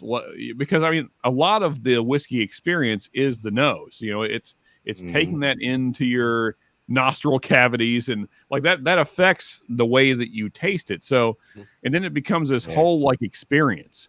And now that's like one of my favorite things in life. I mean, like the whole thing of whiskey. And the thing is, once you learn to do that, you can apply it to everything else. You can apply it to wine. You can apply it to beer. You can apply it to, like once you learn to start picking apart the alcohols that you're drinking, not vodka. No, not so much, for sure. But yeah, I mean, like once you learn, and honestly, you could do it with some vodkas. So, like, there's some higher end vodkas that actually, I'm shitting on vodka, but like, there are some higher end vodkas that are kind of worth nosing and tasting. But nonetheless, so I mean, honestly, Sam, once you get into it, and once you get past the burn, and once your palate gets accustomed to whiskey, it is just an amazing experience. That I mean, there's nothing else like it. I mean, there's nothing I've found in the alcohol world that is like drinking a really well crafted whiskey. It is so all you guys give me a suggestion that you think I could get where I am. I mean, get where I live at in Maryland, to try that isn't, like a starter whiskey. Sam, I got probably a dozen I could send you. Well, I'm looking behind. You got one in your backyard, Sagamore. Yep. Yeah, that's right. There is. Yeah, I don't know if I would start with rye. No. Yeah, I agree. I wouldn't start with rye. Yeah, I'm gonna either woods. I would start with something darker profiled. So most people that are new to whiskey really like Brown-Forman profiles. Like chocolate. Yeah. So just saying. Excuse me. Chocolate or banana. Well, I mean, especially if you're coming from stouts. So is that what you primarily drink, Sam, typically is stouts? Yeah, stouts, porters. I mean, I guess it depends. Like I got a chocolate beer, and it's not a stout, but it's a chocolate beer. It's pretty good. That's probably the best chocolate beer. Mark, you heading out, man? That I've tasted. Yes, Hey, cheers, buddy. I appreciate you. Love you, buddy. Cheers, brother. Love you. Have Cheers, a great Mark. weekend if I don't see you before it's over. Cheers, Mark. Cheers. Yeah, I'm right there with you, Jake. But continue, Sam. No, that's really. I just got a chocolate beer in there that I think is the best one. Like the Yingling Porter, which that isn't that great, but the one is called a Samuel Smith. That one's actually a pretty good one. But I'll try one. I mean, I'll pull something. I know I had a Bird Dog. You ever heard of that? Yep. Yeah. Oh yeah. I got the maple and the chocolate, but the maple was good, but it seemed like it went away. I mean, like the whole bottle, the maple completely went away. Well, so I just want to point out, Sam, that's not a proper whiskey. Yeah. Yeah. So Yeah, it's a flavored. yeah. I mean, like honestly, the fact that they're allowed to say whiskey on the bottle is not accurate. It's a liqueur. Okay. Yeah. So, because I mean, once you add something to whiskey, it's not whiskey anymore. But that aside, if that helps you get into whiskey, then that's fine. It's just that you have to know that what you're mainly drinking is sugar. Right. There's a shitload of sugar in flavored whiskey. So, which, I mean, not only is it bad for us as humans, but also just is not whiskey. So, I would suggest now Woods threw this out there. He suggested Basil Hayden's. I'm not a fan of Basil Hayden's. I'm not either. However, it may be a decent introduction to whiskey. I don't know if it's even. I don't know. Benchmark. Any of the Benchmark top floor small batch. It's cheap and it's to me it's freaking good. Actually, I totally agree with Rusty on this. I still recommend Evan Williams. Yeah, sure, absolutely. So Sam, honestly, if I was going to start somebody into whiskey and get them started cheap, I'm going to say Evan Williams Bottle and Bond, Benchmark Single Barrel and Bonded. 17 101. Yeah, Wild Turkey 101. 17 or 101 might be a little harsh for starting out. It's 101. And then I think this is maybe like the best introduction to bourbon. It's middle of the road. It's all of the standard bourbon notes. It's very easy to drink. Yep. I'll tell you what. You like sending out whiskeys. You send me some whiskeys and I'll come on with you and you tell me what I'm supposed to smell. What do you think I should taste? And I'll taste them with you and I'll see if I can taste them. Well, okay. But Sam, I'm telling you, so if you're going from beers to whiskey, even this is gonna kill you because it's whiskey. It's right. Like the ABV is so much higher than beer. You're not gonna be able to pick it apart on the first night. It's not gonna happen. So here's what I would suggest is that buy a bottle of just something cheap. Even Evan Black Label is not the worst whiskey in the world. And just start adding that instead of drinking more beers, have one beer and add some Evan Black. You want to go porter or stout if you're going to start adding bourbon, or else the notes won't pair very well. But yeah, and just have one beer and then add a couple ounces of, say, Evan Black Label to it, and just start getting used to that whiskey punch. because I can send you some stuff. I have no problem with that. I'm just saying that you will not be able to pick apart anything on the first night. It's not going to happen. Right. No, I get it. No, I get it. For me, personally, it was actually, it was Benchmark 8.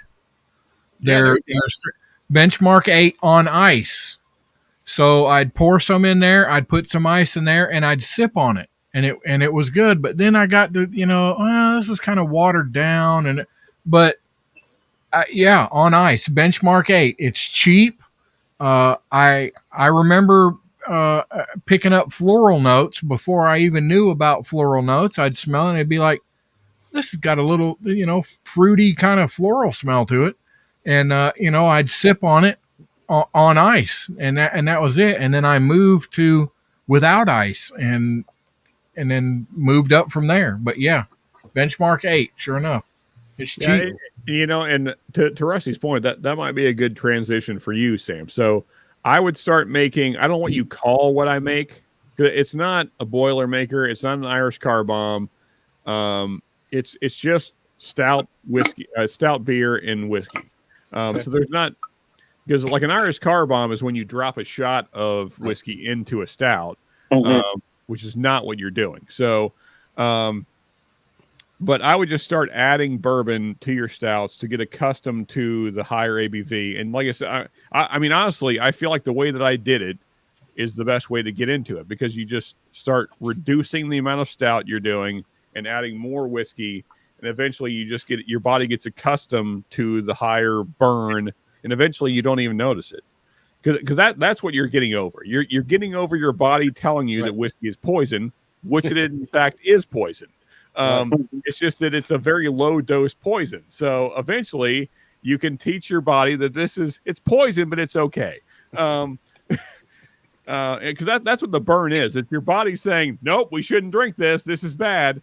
And so that's what the burn is. And so eventually your body gets accustomed to that, and then you don't feel the burn anymore, like Rusty was saying earlier. Yeah. I'm right now, I'm that way. I'm trying to transition to Scotch, and it is such a hard transition from regular, bourbon and whiskey to Scotch. I keep trying, but I keep rejecting Scotch. Oh my God. Okay. I don't want to sidetrack too deep into Scotch, but like, what Scotches are you trying?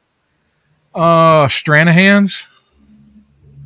I don't know. That's not Scotch. Stranahan's it's a single malt. I mean, it's the same thing. Come on. Yeah. I mean, it's not made in Scotland though. It's the same process. It's all the same stuff. It's just the location. Come on. Well, I mean, it is a single malt, so yes. But I mean, that's really a different topic. So American single malts are a thing unto themselves. But I think Rusty has another fan in the chat. Melissa R loves the Rusty. So Melissa is my co-host. I have another show, Off Track Syndicate. Okay. Melissa is a part of the show. Jen's a follower, but yeah. I love Melissa. So that's Melissa Sippy is actually her name on the show. Melissa Sippy. Cool. Wood saying, just hearing the word Boilermaker gives me flashbacks of waking up in the backyard as a teenager. Indeed. That was I hear that was jungle juice for me. And so Wood's here saying hardcore whiskey drinkers don't like Basil Hayden, and I don't like it myself, but I have had great luck giving it to new whiskey drinkers. Probably, I don't know, Woods. I mean, me and you have had this debate many times before.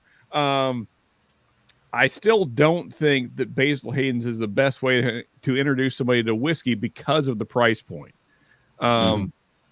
Like that's what kills it for me with Basil Hayden's. Oh, we lost John. Where'd John go? Irish goodbye. Yeah. John, wherever you are, you need to come back. Anyway, so so I really feel like that if you're going to introduce somebody to whiskey at a very low proof, I feel like Evan Williams Black Label is a better option than Basil Hayden's. Just saying. Yeah. And it's way cheaper. It's like $12 a fifth compared to Maison Hayden's, which is like 45. And I honestly, I think if you blinded it, I think Evan Williams Black Label wins. So that's always like where I tell people to start is just start pouring Evan into your stouts and get used to whiskey. Because I mean, like if you don't do that, if you just go right into whiskey, you're going to be like, this is hot as shit. I don't like this. Now some people like myself, before I, tried to kill myself, like I started on Wild Turkey 101 just drinking it from the bottle because I was a dumb teenager. I loved that with other stuff when I was younger. And I loved it immediately. Like I just immediately fell in love with whiskey at like the age of 14. Nice. As one does. I think if you're not that kind of person, then work your way into it easy so that you do appreciate it. Because if all you feel is the burn, you're not going to appreciate whiskey. You're just going to think this is harsh and abrasive, and I don't like it. Because it's listening to you guys describe whiskey and the smells and the taste and all that. It's just for a guy that doesn't do it, that's when I'm smelling the barrel aged beers. I can smell some of the like the one was a French toast. So I'm more of a sweet guy. So when I hear how you guys say how whiskey tastes so sweet and everything, I'm like, it's still sometimes gasoline to me. So yeah. I mean, and like I said, it takes it does take some time to get there. I'm not going to lie, saying yeah. And, you have to get used to that proof before you can start to savor the flavors that are in that whiskey. Yeah. It's but cool. I mean, it's interesting. I'm telling you, Sam, like as far as like complexity of a journey in alcohol, like there's just nothing like whiskey. Like it's a crazy thing, and I mean, especially once you start collecting stuff like idiots like me, every single thing you buy is a different thing. Yes. And you're gonna find what is your thing, like what is your brand, what is the thing that you really enjoy, and then you start exploring that brand, and so it'll be similar but just slightly different, and so you find these little branches in each brand as well. And yeah, whiskey is just it's amazing, man. It's yeah. Are you guys? I know that I've been listening to Todd and Annie for a while. And that's kind of how I got even listening to you guys with the whiskey stuff. But isn't it amazing how much he knows in such a short period of time? Does it Todd sound or like Andy? Todd. Yeah, well, I mean, he really explains. I mean, I don't know if he really, really works on it, but he really, for a person that's like me to never even wanted to even touch liquor, to come into liquor, and now, I mean, he knows. It seems like he knows a lot. Well, I mean, so I think Todd did a pretty good job of describing it, even though he was a little bit angry when he said it. But Todd has definitely taken it upon himself to become a very good whiskey reviewer, and he's gotten really efficient at doing it. And so like he takes the time with each whiskey, as he said on the stream 2 weeks ago, even though we were all making fun of him to some degree. Right. But I mean, so like he takes his time with it. He writes down notes. He thinks about what he's tasting. He thinks about what he's smelling. And that's what all of us have to do if you're going to, because it's really training your brain to figure out what you're tasting. And the thing is like, it sounds dumb saying that, but the more you do it, the more you're actually able to pick apart in the thing that you're drinking. So like, it seems like a dumb activity to even do. And it seems a little bit pretentious and kind of douchey. But like the more that you do that, the more you actually like your brain starts thinking about what you're drinking more, and then you start finding more things because your brain is actively looking for more things because you're starting to train your brain to do that. The thing that really throws me off is I'll go get a new bottle and I'll bring it home and I'll try it and I'll sit there and I'll kind of think about, okay, what am I drinking? I love this comment. There's two kinds of whiskey drinkers. I mean, there's those that just stick with what they know and what they like, and that's all they do all day long. But then there's other ones like the guys on the stream that are jumping off a 1,000-foot cliff into the abyss, and you end up with a wall of whiskey like Sean's got behind him. And it happens. it happens, and it's easy, and but I'll go get the bottle. I'll bring it home. I'll try it. Obviously, I know who distilled it. I know some of the basics about it, but then I'll go online and I'll start trying to learn a little bit more about it and see what other people are picking up. And it's amazing because you go back to the glass and they're like, oh, well, they're getting fig notes or they're getting whatever. And you go back into that glass and like Sean was saying, you kind of train your brain. Okay, now I realize what I'm getting. And maybe it's a food or something that I don't normally eat. I don't eat figs. Well, maybe also when someone, makes a suggestion like that or what notes they're picking up, your brain will perceive, oh, okay, yes, now I smell that or I taste that. Mm-hmm. Yeah, you can dive into it a little bit deeper and you start pulling things out you didn't realize. It's and the smell, like you guys said earlier, the smell, it's a lot of it. The Whiskey Tribe, they pour a little in their hand, they rub off the alcohol, and then you start smelling it, and it really does work. I mean, yeah, absolutely. Little smells out of there that I'm not pulling out of the glass.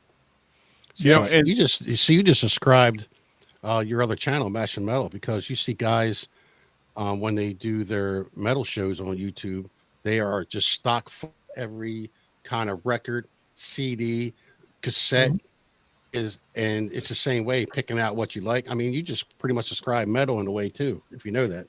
Well, I mean, and so like Melissa R here is saying it's so subjective, and so I just hit my glass, I almost knocked it over. So here's the thing: when you're tasting whiskey, you can't be wrong about what you taste because it's you. Right. Like That's right. It's your experience.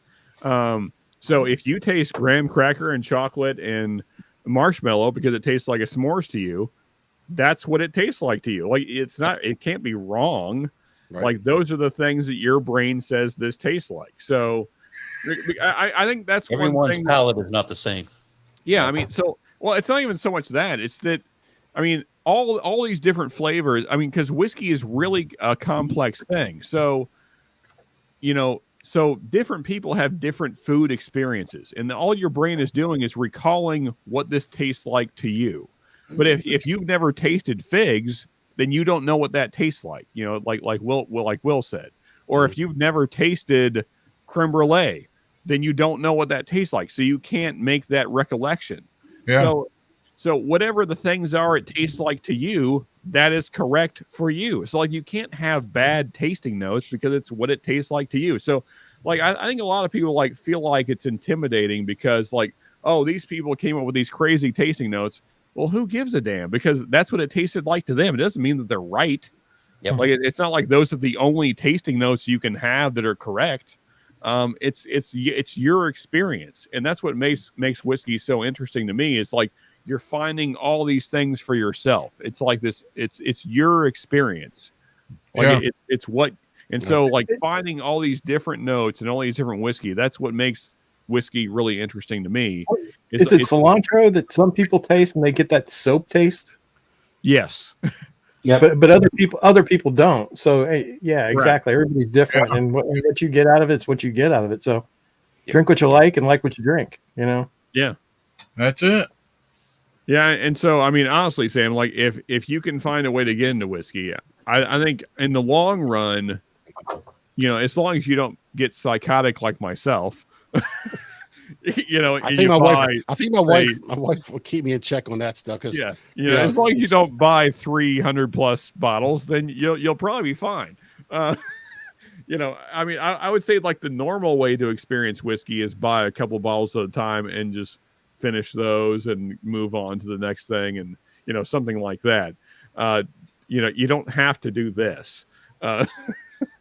I mean, I keep telling my wife, I am drinking a really cheap, just a beer. Just me and the wife just sat around, we were painting and all that shit. Just a kind of beer. You just sit around, you're just drinking a couple of beers, but I told the wife, I said, when I buy these beers, even though they're 14, 15% alcohol in them, or ABV, you're not guzzling like you are your natural light.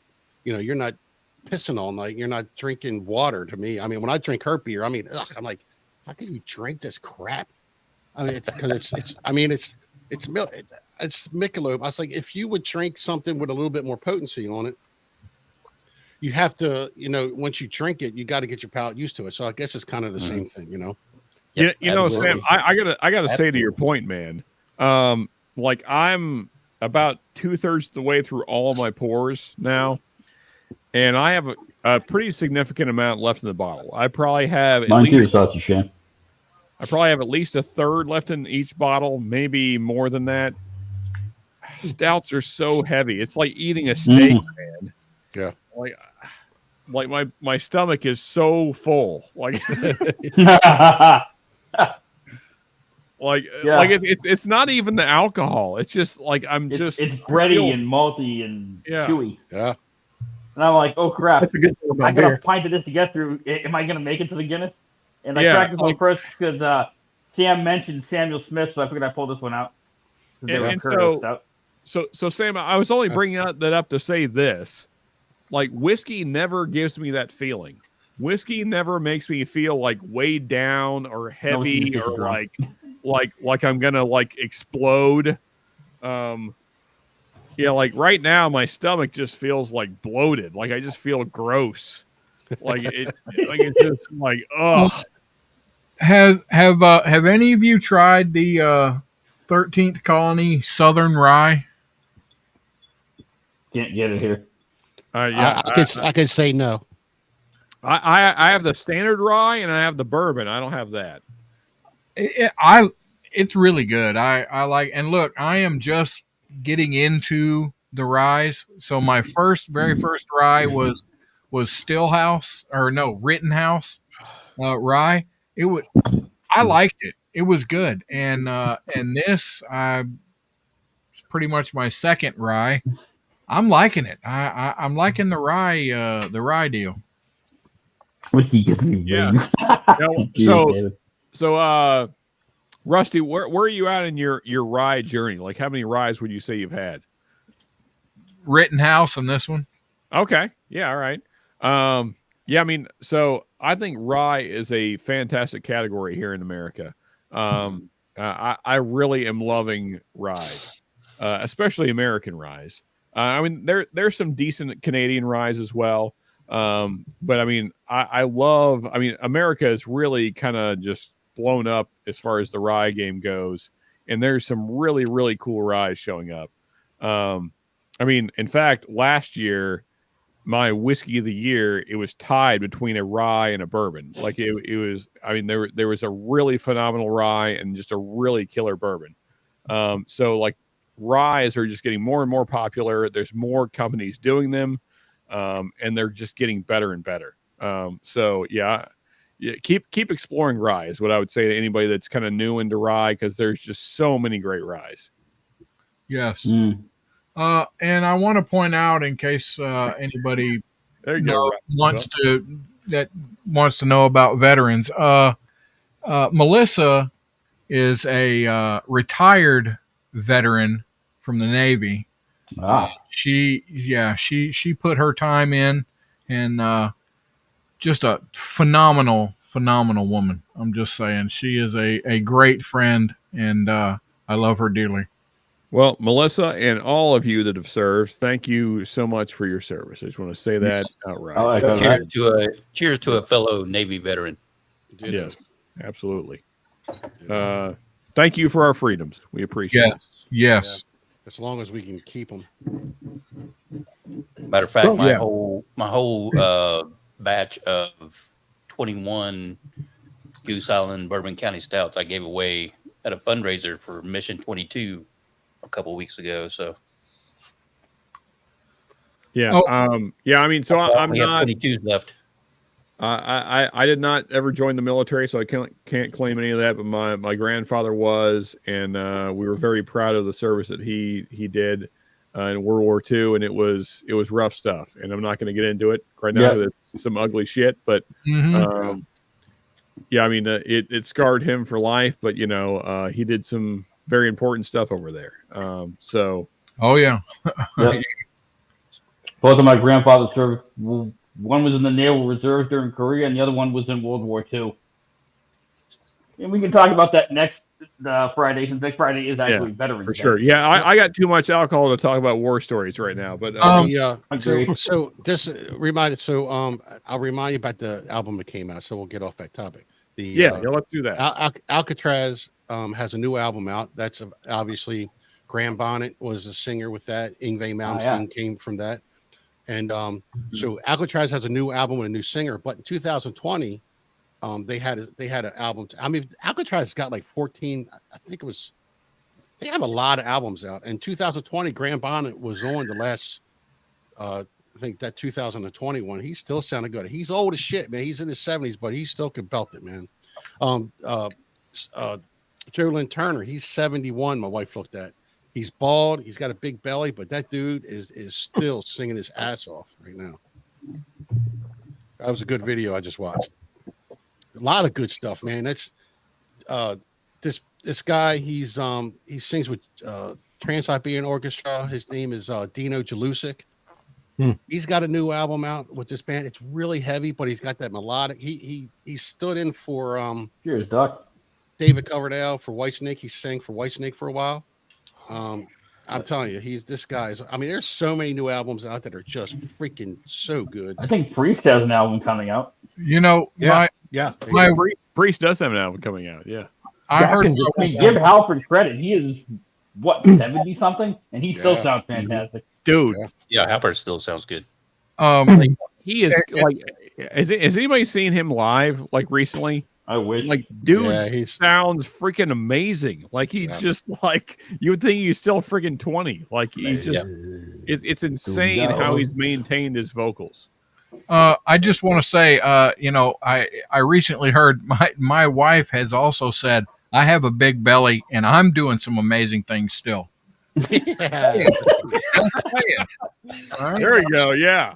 Hey, what's up, brother? Cheers, yeah, we're in some kind of time warp. You got a new Beatles song, you got a new Stones album, new Priest, new Alcatraz. Wait, new Beatles song? Yeah. Cheers, Mark.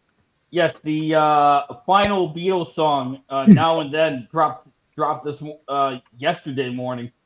Oh, that's the one where they. It was a song that they had been working up back when they were doing the Beatles anthologies in the 90s. It was a demo that John Lennon had recorded. Yes. And they couldn't get it to a satisfactory state. Because every time they tried to bump the volume up on Lennon's vocals, the piano would come up with it because he recorded using the condenser mics on the tape deck. So they was stuck together. Yep. And Peter Jackson, directed Lord of the Rings and God knows what else, he and his team came up with a technology that allowed them to separate the vocals on the piano into two tracks. So they could lift up Lennon's vocals and not pull the piano up with it and drown everybody out.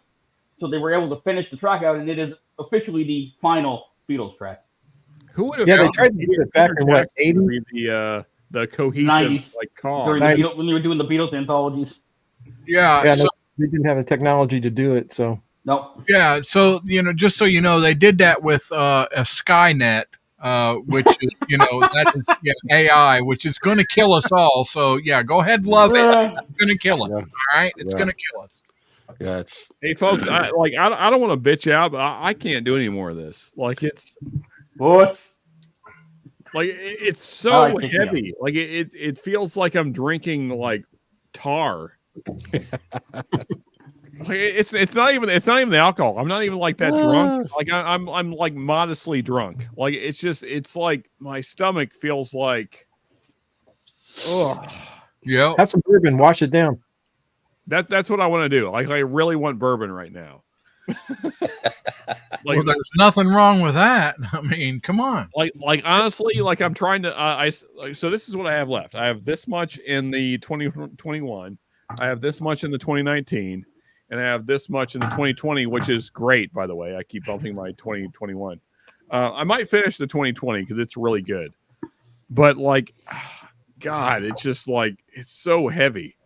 Like, mix them together, and then it should be good, right? It feels like I just ate like a whole pan of brownies or something. Yeah. Like it. When Oh, you wake up God. tomorrow, you feel the weight. Like it's just so. Ugh. Honestly, I thought the alcohol. I thought the alcohol was what was going to get me tonight, but it's not that. It's the carbs. The carbs are freaking killing me. It's like, hey, Rusty. Like, I just feel gross. I just feel so gross right now. Rusty, since you're on that rye train, do what? Grab you one of these Jack Daniel's bonded rye. Yes. I don't know if I can recommend that, Will, but I'll let it slide. I like that one. Hey, look. This is a good bottle for $30. I hear you. I would say Will was so silent for so long, and then he just busts out all this wisdom out all at once, and I was like, you know what? This guy knows what the hell he's talking about. So yes, I'm going to. Can you tell my wife that? Right? Mine as well. Tell all the wives that. I'm going to clip this. I would say if not that, then if you're trying to get in, if you said you're trying to get into Scotch, the Jack Daniel's triple mash might not be a bad stepping stone. I had the triple mash. All right, fair enough. But do you know? Tastes like Play-Doh. But do you know there is a? And I was telling Mel about this earlier. There is a bottled and bond 100 Jack Daniels that is only sold on bases, and I want that. And so bad. I want that so bad. So Will, I have to ask. I'm curious where you're at on this, and really the whole panel. But Will brought it up. So you brought up the JD Bonded. Is it better than 101 or Old Forester Rye? Better than Old Forester. I would almost say I love Wild Turkey 101 Rye, but right now that Jack Daniel's one. The Jack Daniel's Bonded is just hitting me.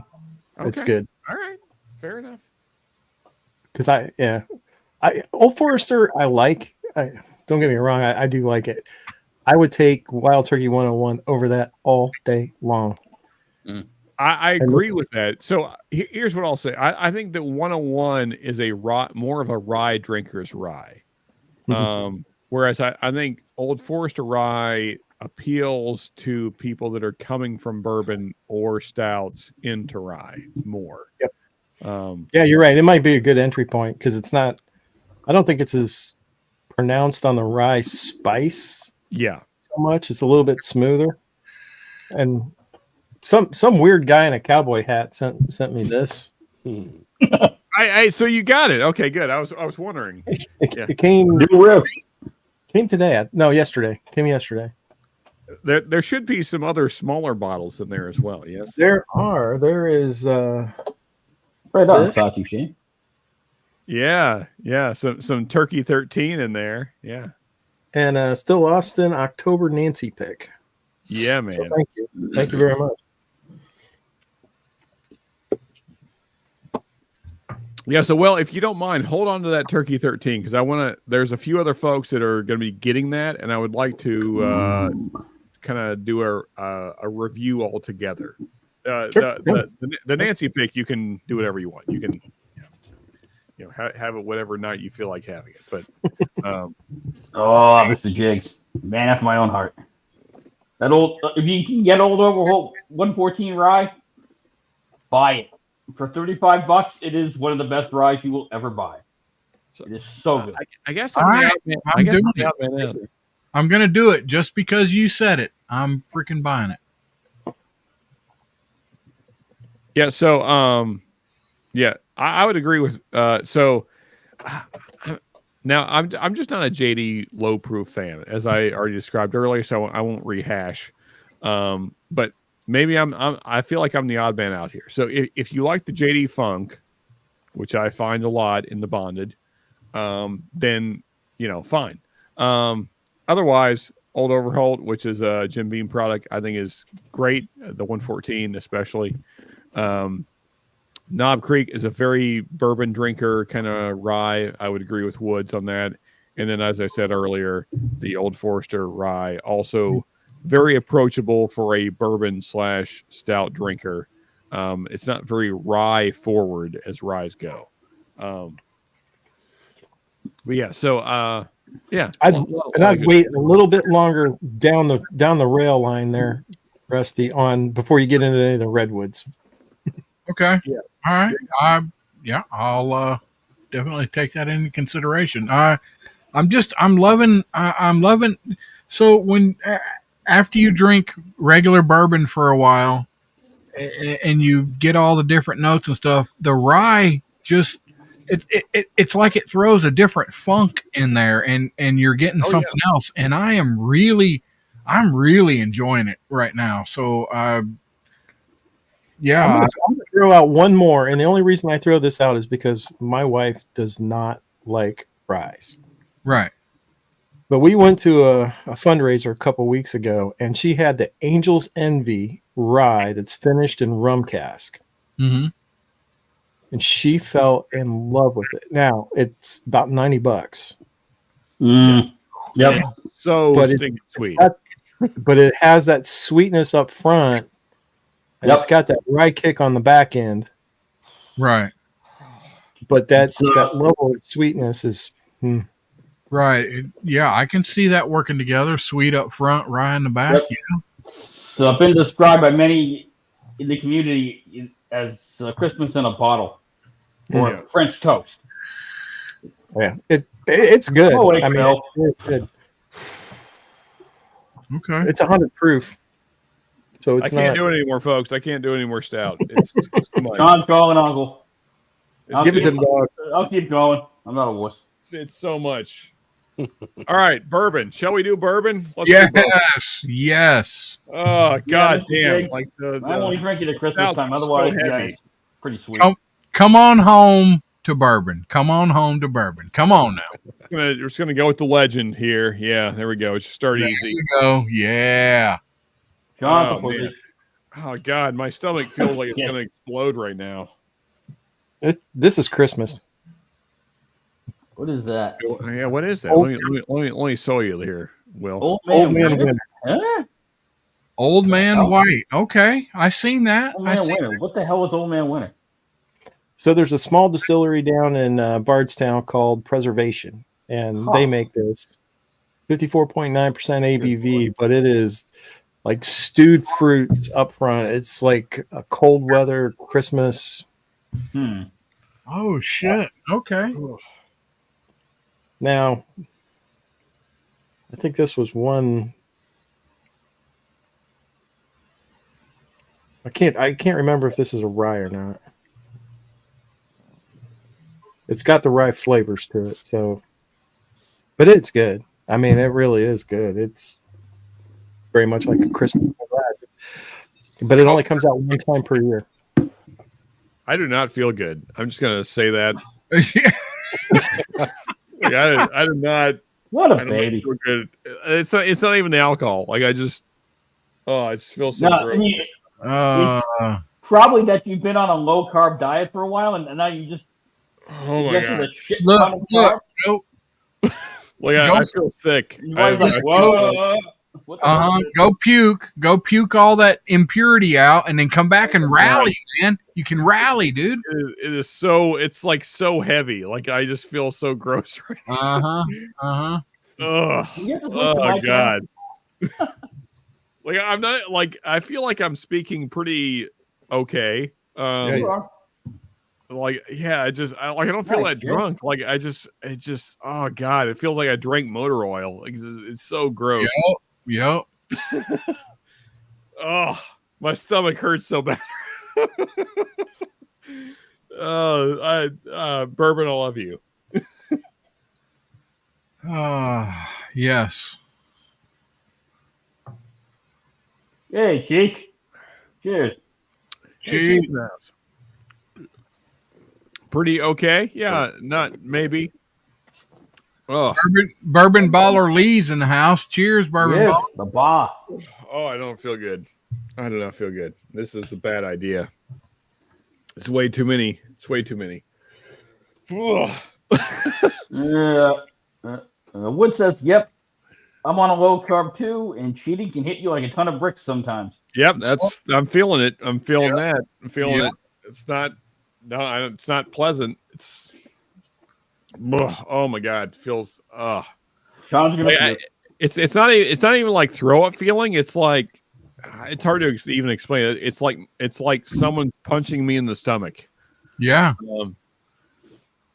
Yeah, you got to get away from that stuff. Stay with bourbon. Stay with the force, man. Come on, bourbon. Come on. What the?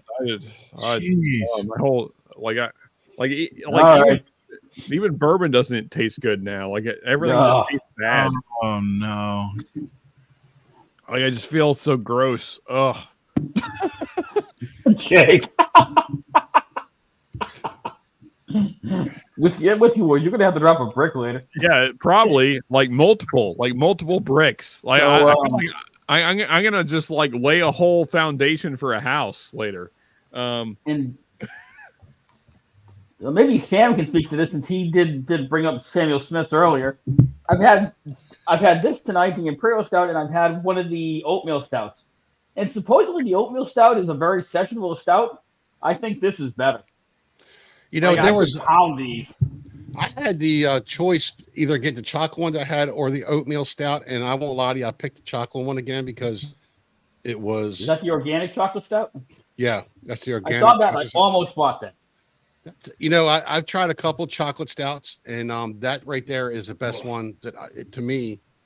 That's the most It really has a lot of that chocolate taste comes through than any other ones, like the Yingling, the Hershey Porter, and the Hershey Yingling thing. And there's been a couple of them, and but this one has definitely been the best one that I've tried. And I'll every once in a while I'll get a 4-pack of it. But I've been looking for barrel aged stuff like the Founders French Toast thing. That was actually pretty good last year. I really enjoyed that. I had one about 3 weeks ago. That was, I'm sorry, I can't. It was in a can, but it was more of like supposed to be more like a s'mores taste, but it definitely was just a good chocolate coffee, a chocolate coffee taste. Well, you know, some people do like stuff in the can. You know what I'm saying? And I think you do. Yeah. But no, you need to stand up and walk around, Sean. You need to stand up, not just sit there. Stand up, walk around. You know, it's just like so much like pressure. It's just there's so much. Oh yeah.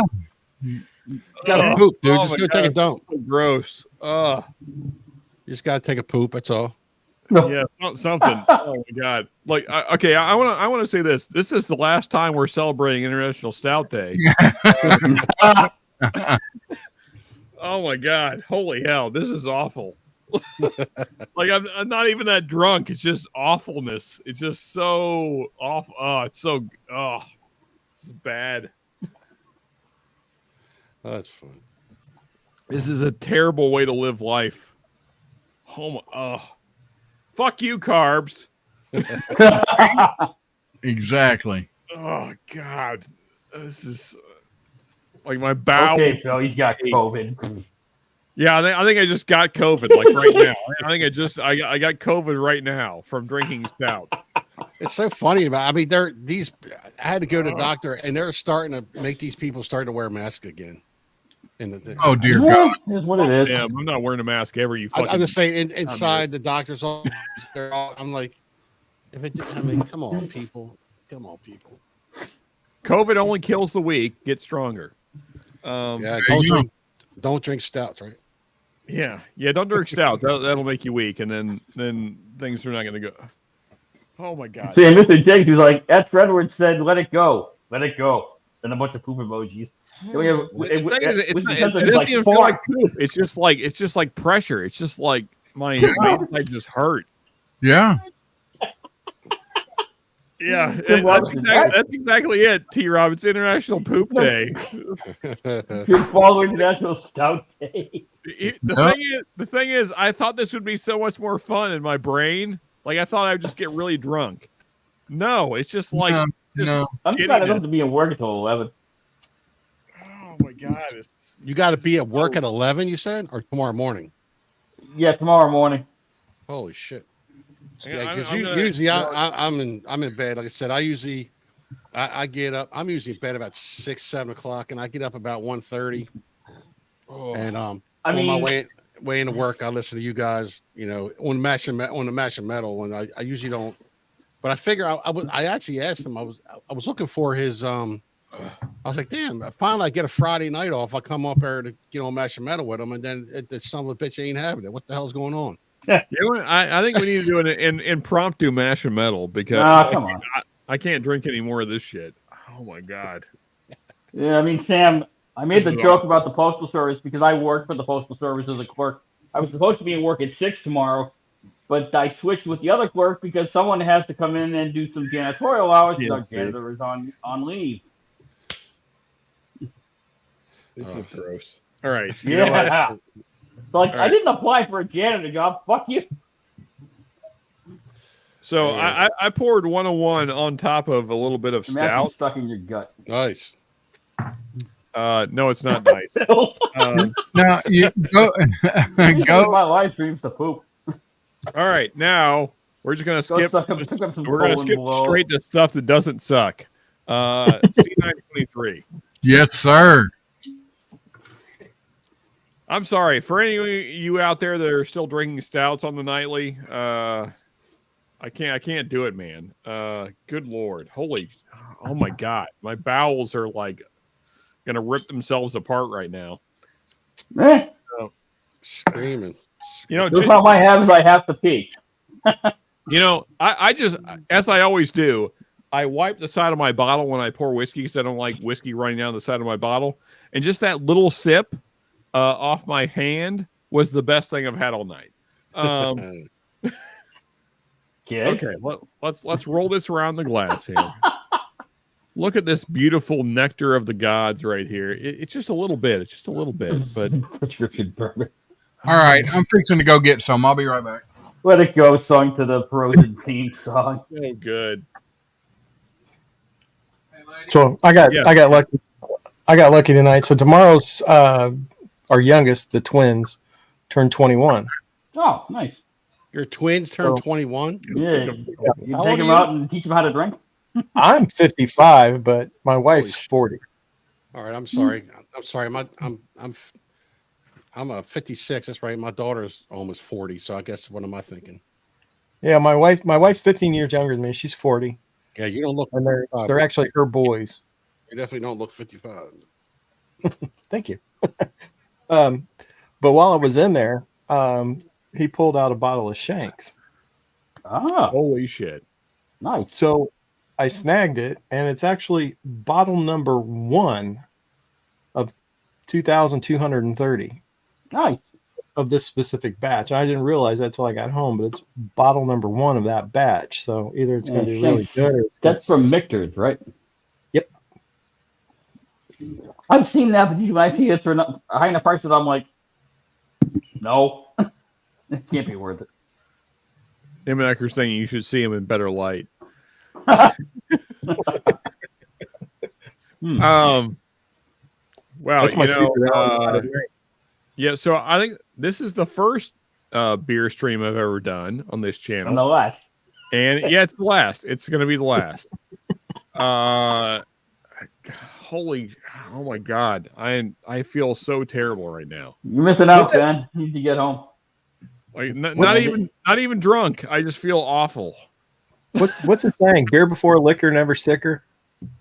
Liquor before beer, never fear. The thing is, Candy is dandy, but liquor is liquor. I just feel awful. Like it's just so bad. Oh, it's way too much. Okay, I'm drinking I'm drinking Samuel Smith's Imperial Stout, straight from the bottle. It was a fun experiment. Grand opening, grand closing. Exactly, D-Rock. Yeah, grand opening, grand closing. Yeah, it was a fun one-time thing to do, and now I'm never doing it again. This is a really bad idea. Sean has learned the hard way. When you're on a low-carb diet, don't cheat. Yeah, this is not good. It feels awful. Feels like I'm being poisoned. Most good theories go down in flames. It's okay.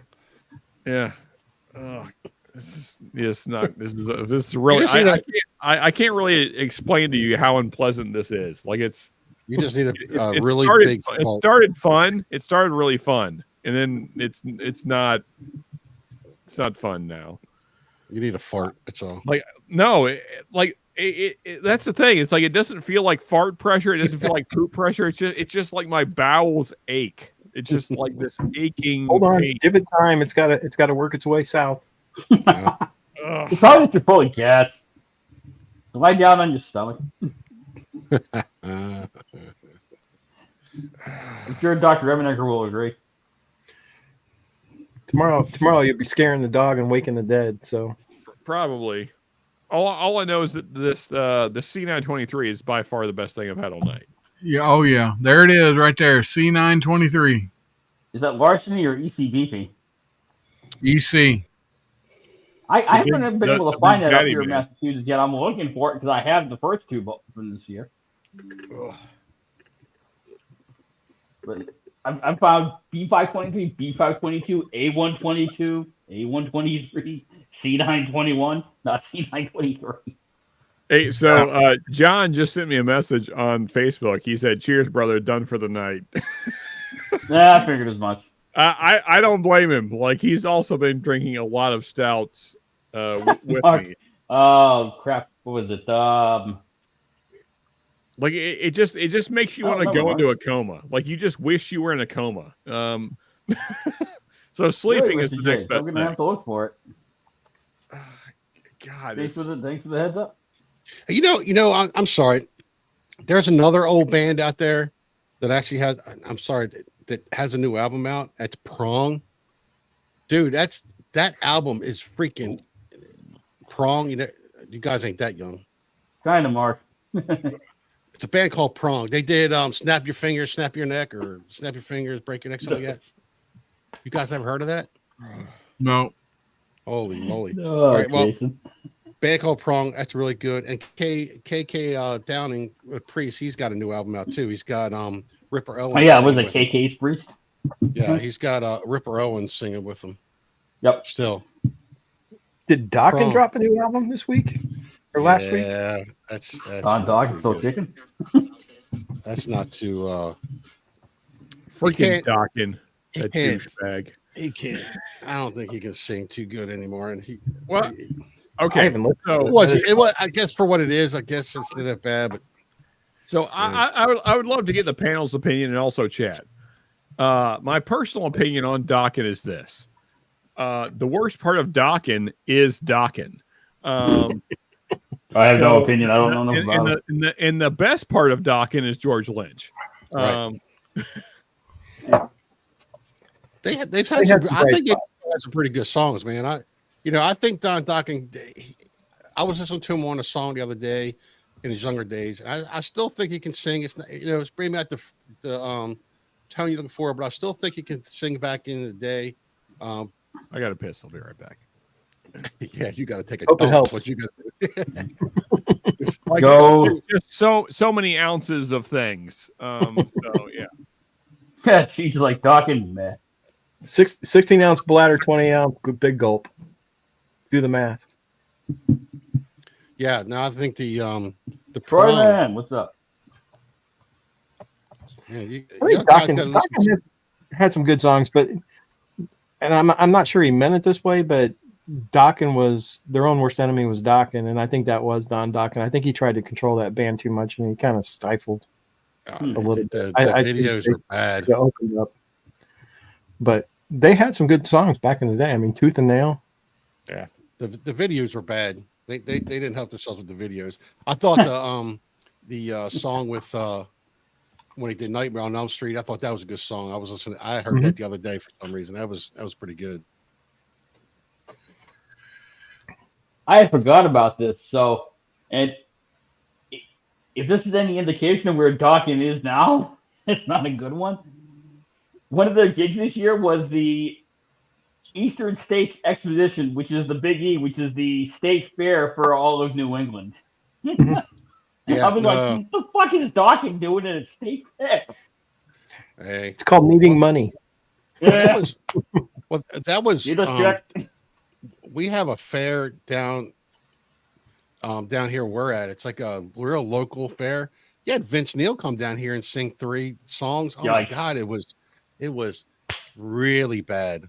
I mean, like, That's what I've heard. Really bad. It was so bad. Remember, it used to be back in the day, you started doing the state fair route and then you ended doing the state fair route. And in the middle, hopefully you got rich, famous, and made some money. But yeah, I don't know if it's that way, but you expect that for some bands. You don't expect a band like a metal band like Docking, like, yeah, we're playing the state fair. What? Yeah. The Beatles used to play state fairs. Yeah. When they were coming up. Yeah. That's why I say you hit the state fair route on your way up. And I get that. It's weird for a metal band playing the state fair, which is usually the purview of old country acts and new country acts. Yep. Hey, Troy Man Cheech, you got cameras. Hop on, guys. Yeah, come on, dudes. What's on? Cheech. Yeah, I never come played on. a state fair. Join the party of feeling disgusting and drinking stouts. It's the best. Yeah. So I think I'm the king of the stream. So far, I've killed a 20-ounce Samuel Smith's oatmeal stout, a pint of that Allagash North Sky, a pint and whatever it is, 2 fluid ounces of this. And now I'm gonna go get a Guinness. I am the king. yeah, you know what? I'll give it to you, Jim. You're winning. Cheech is driving, apparently. I feel like this. I feel like this is more like a carb off than a drink off. Like, yeah, oh my God, it's just so heavy. It's Fair so enough, heavy. Mark. Fair enough. I'm driving. Fair enough, Cheech. I've never played a state fair. Yeah, so back to Docking though. So here's my thing with Docking. Docking. Okay, I'm just going to say it the way I know how to say it, and people may not like the way I'm going to say it, but whatever. There's other streams you can watch. So my issue with Docking is that it's bitch vocals over top of hard rock music. So that was the 80s. Yeah, which no one liked. Yeah, I mean, so like, but I mean, Docking especially is just like very pop rock vocals over fantastic like rock guitar. I mean, because George Lynch is amazing, but Docking bass player was too. What's that? The bass player was good too. He plays in a lot of bands. Oh yeah, okay, yeah, I got you. Yeah. But like I just never liked Don Dockins vocals. It always, every time I listen to a Dockins song, when he gets into like I mean, I don't know how else to describe it other than very effeminate. When he gets into the very girly vocals, like it just doesn't fit the vibe of the rest of the song. So like it takes me out of the song because like you got George Lynch being a badass and then Don Dokken coming in with these bitch vocals. And I'm just like, what is happening right now? I don't understand. Yeah, so it was very hard for me to get into Docking ever. Well, then you probably didn't like when I think it was George Lynch and Michael Sweet came out and did albums. So no. Michael Sweet from Stryper. No, I wasn't a fan. No, I mean, if you're gonna have that level of guitar, you need equally harsh vocals. I don't want whatever that is. I'm probably not describing it in a way that people enjoy to hear, but whatever.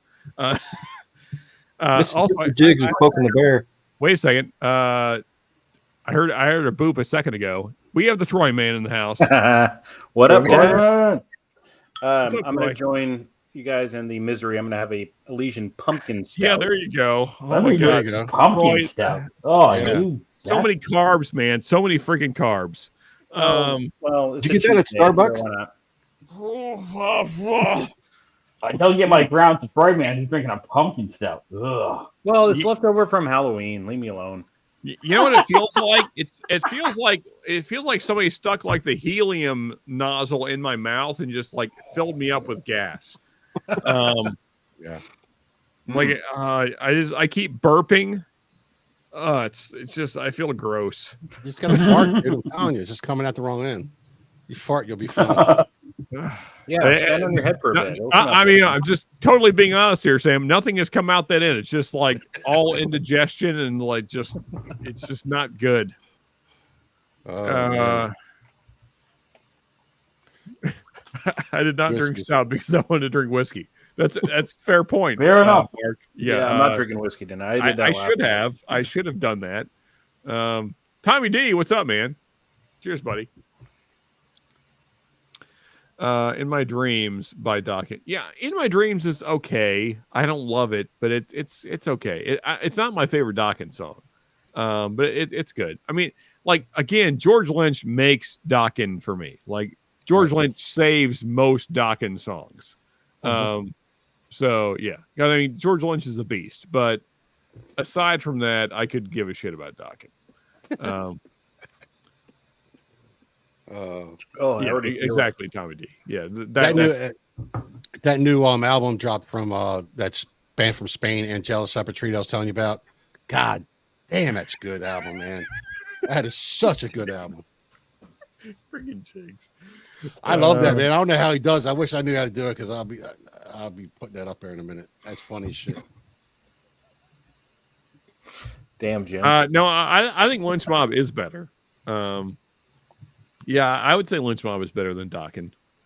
I mean, yeah, I agree with that. Jeff Pilsner on bass. Yeah, there you go. Mash Metal, who is better, Metallica or what the fuck kind of question is this? I mean, come on. Like, is this a real question? Like, I mean, like old school Metallica, like the first 5 albums just stomps the shit out of Dokken. Like, is there anybody in their right mind that thinks that Dokken is better than the first 5 albums of Metallica? No. Yeah, like just one as like just that song would crush everything that Dokken did on its own. Yeah, no, Dokken is pretty mediocre. All the hair bands had. Yeah, there you go. Soprano vocals. Yeah, I mean it is. I just you're not into the high vocals. You're not into the high vocals. I know that. I know that's the proper terminology, Dr. Amenecker, but I'm gonna go with bitch vocals still. I'm gonna stick with my initial analysis of bitch vocals. So you don't like high vocals, like somebody that sings up high, like Jeff Tate or anything like that? Okay, so no, so I love Rob, for instance, Rob Halford. Right. Okay. That's a different thing. Or so even like Chuck back, like go listen to Chuck Schuldiner when he does the Painkiller cover. Mm-hmm. Freaking just kills that cover. But that's a different thing than what Dokken does. Dokken does like pop rocky Christina Aguilera vocals. I don't want that in rock. I kind of there's some of them I like that are like that. I don't want pop rock. I want rock to be. I want it to have an edge to it. So yeah. Like Dokken he's pop rock, man. I don't like pop rock. I don't like pop. Like pop is garbage. I'm gonna send you a band. I'm gonna send you a band. I want you to tell me if you like it or not. Now this is more of a I wouldn't call them. They could be progressive. They're called like power metal, but it's I think it's more maybe progressive. Yeah. But it's I want you to. I'm gonna send it to you, and there's 2 bands I'm gonna send you. One is called Scar Symmetry, and one is called I think you said you know them, and they're called Paramaze. They've been around for like 20 years, but their last album that came out this year is probably one of my favorites, and I'm gonna send it to you. Tell me if you like it. Just singing in it. So fun fact about myself, Sam, and anybody else that cares. When I was in high school, and this was one of the things that made me not able to continue to attend high school. I had a shirt that said "fuck pop up the ass," and many teachers didn't appreciate my shirt. I would wear it as often as I could possibly get away with it because I've had this sentiment about pop for a very long time. I think pop is complete garbage nonsense that is completely distributed by the industry and just made us just kind of made to brainwash us into like, let's party and have a good time and fuck bitches and get rich. I hate that sentiment so much. I think it's gross and disgusting. So I've kind of always felt this way. So like even back when I was in high school, I had a fuck pop out the ass shirt, and none of my teachers really agreed. So what are playing fairs right now? Who's playing fairs? The pop guys you were just talking about. The pop bands you're talking about. Well, good. They shouldn't be playing anywhere. No, I hate pop music. I think it's grotesque. It's like up there with like pedophilia.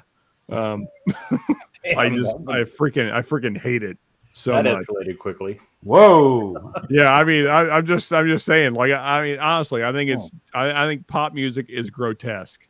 I think the message that pop music puts out is awful. Yeah, I mean, like everything that pop music stands for, I think is the worst things in humanity.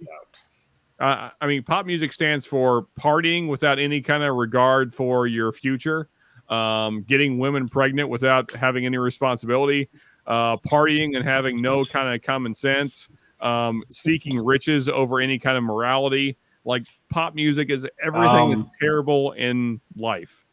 I think you just kind of described rock, too. A lot of that's rock. Getting women pregnant, getting rich with no regard for anyone else, partying all night. It's rock. You know what? Fuck you, Jim. Well, you see, when you had the 80s, at least everybody tried to have a good time. And when you got to the 90s, you got all the Debbie Downers in there talking, like freaking all the grunge and stuff like that. If I had a glass to use, Mark, I'm not pouring Guinness into a friggin' Solo Red cup. Hey, Flotsam Jepson. Yeah, there you go, Melissa. All right. There you go. Hey, Rusty, how we doing, my man? Burpee. You're I don't know, Rusty, are you with us? I think Rusty's out. He's done. Out. Yeah, looks that way. Hey, Rusty, I'm gonna sign you off, man. Thanks for hanging, Rusty. So, buddy, last chance to make some kind of noises. Yeah. Okay. All right. Cheers, brother. Have a great night. If you see this in the future, then appreciate you. Yeah, Melissa, I think you fell asleep. It seems that way. I've never. All right, Mark, fine. I'll get a cup. Jeez. Yeah, I mean, so like, I want to be really clear. There's a difference between high range metal vocals or hard rock vocals and pop vocals. Like, they're two very different things. Because there's like an edge to high range hard rock and metal vocals, but there's not like pop. Like, do I really? I think we all know the difference, right? Yeah, I think we're talking about.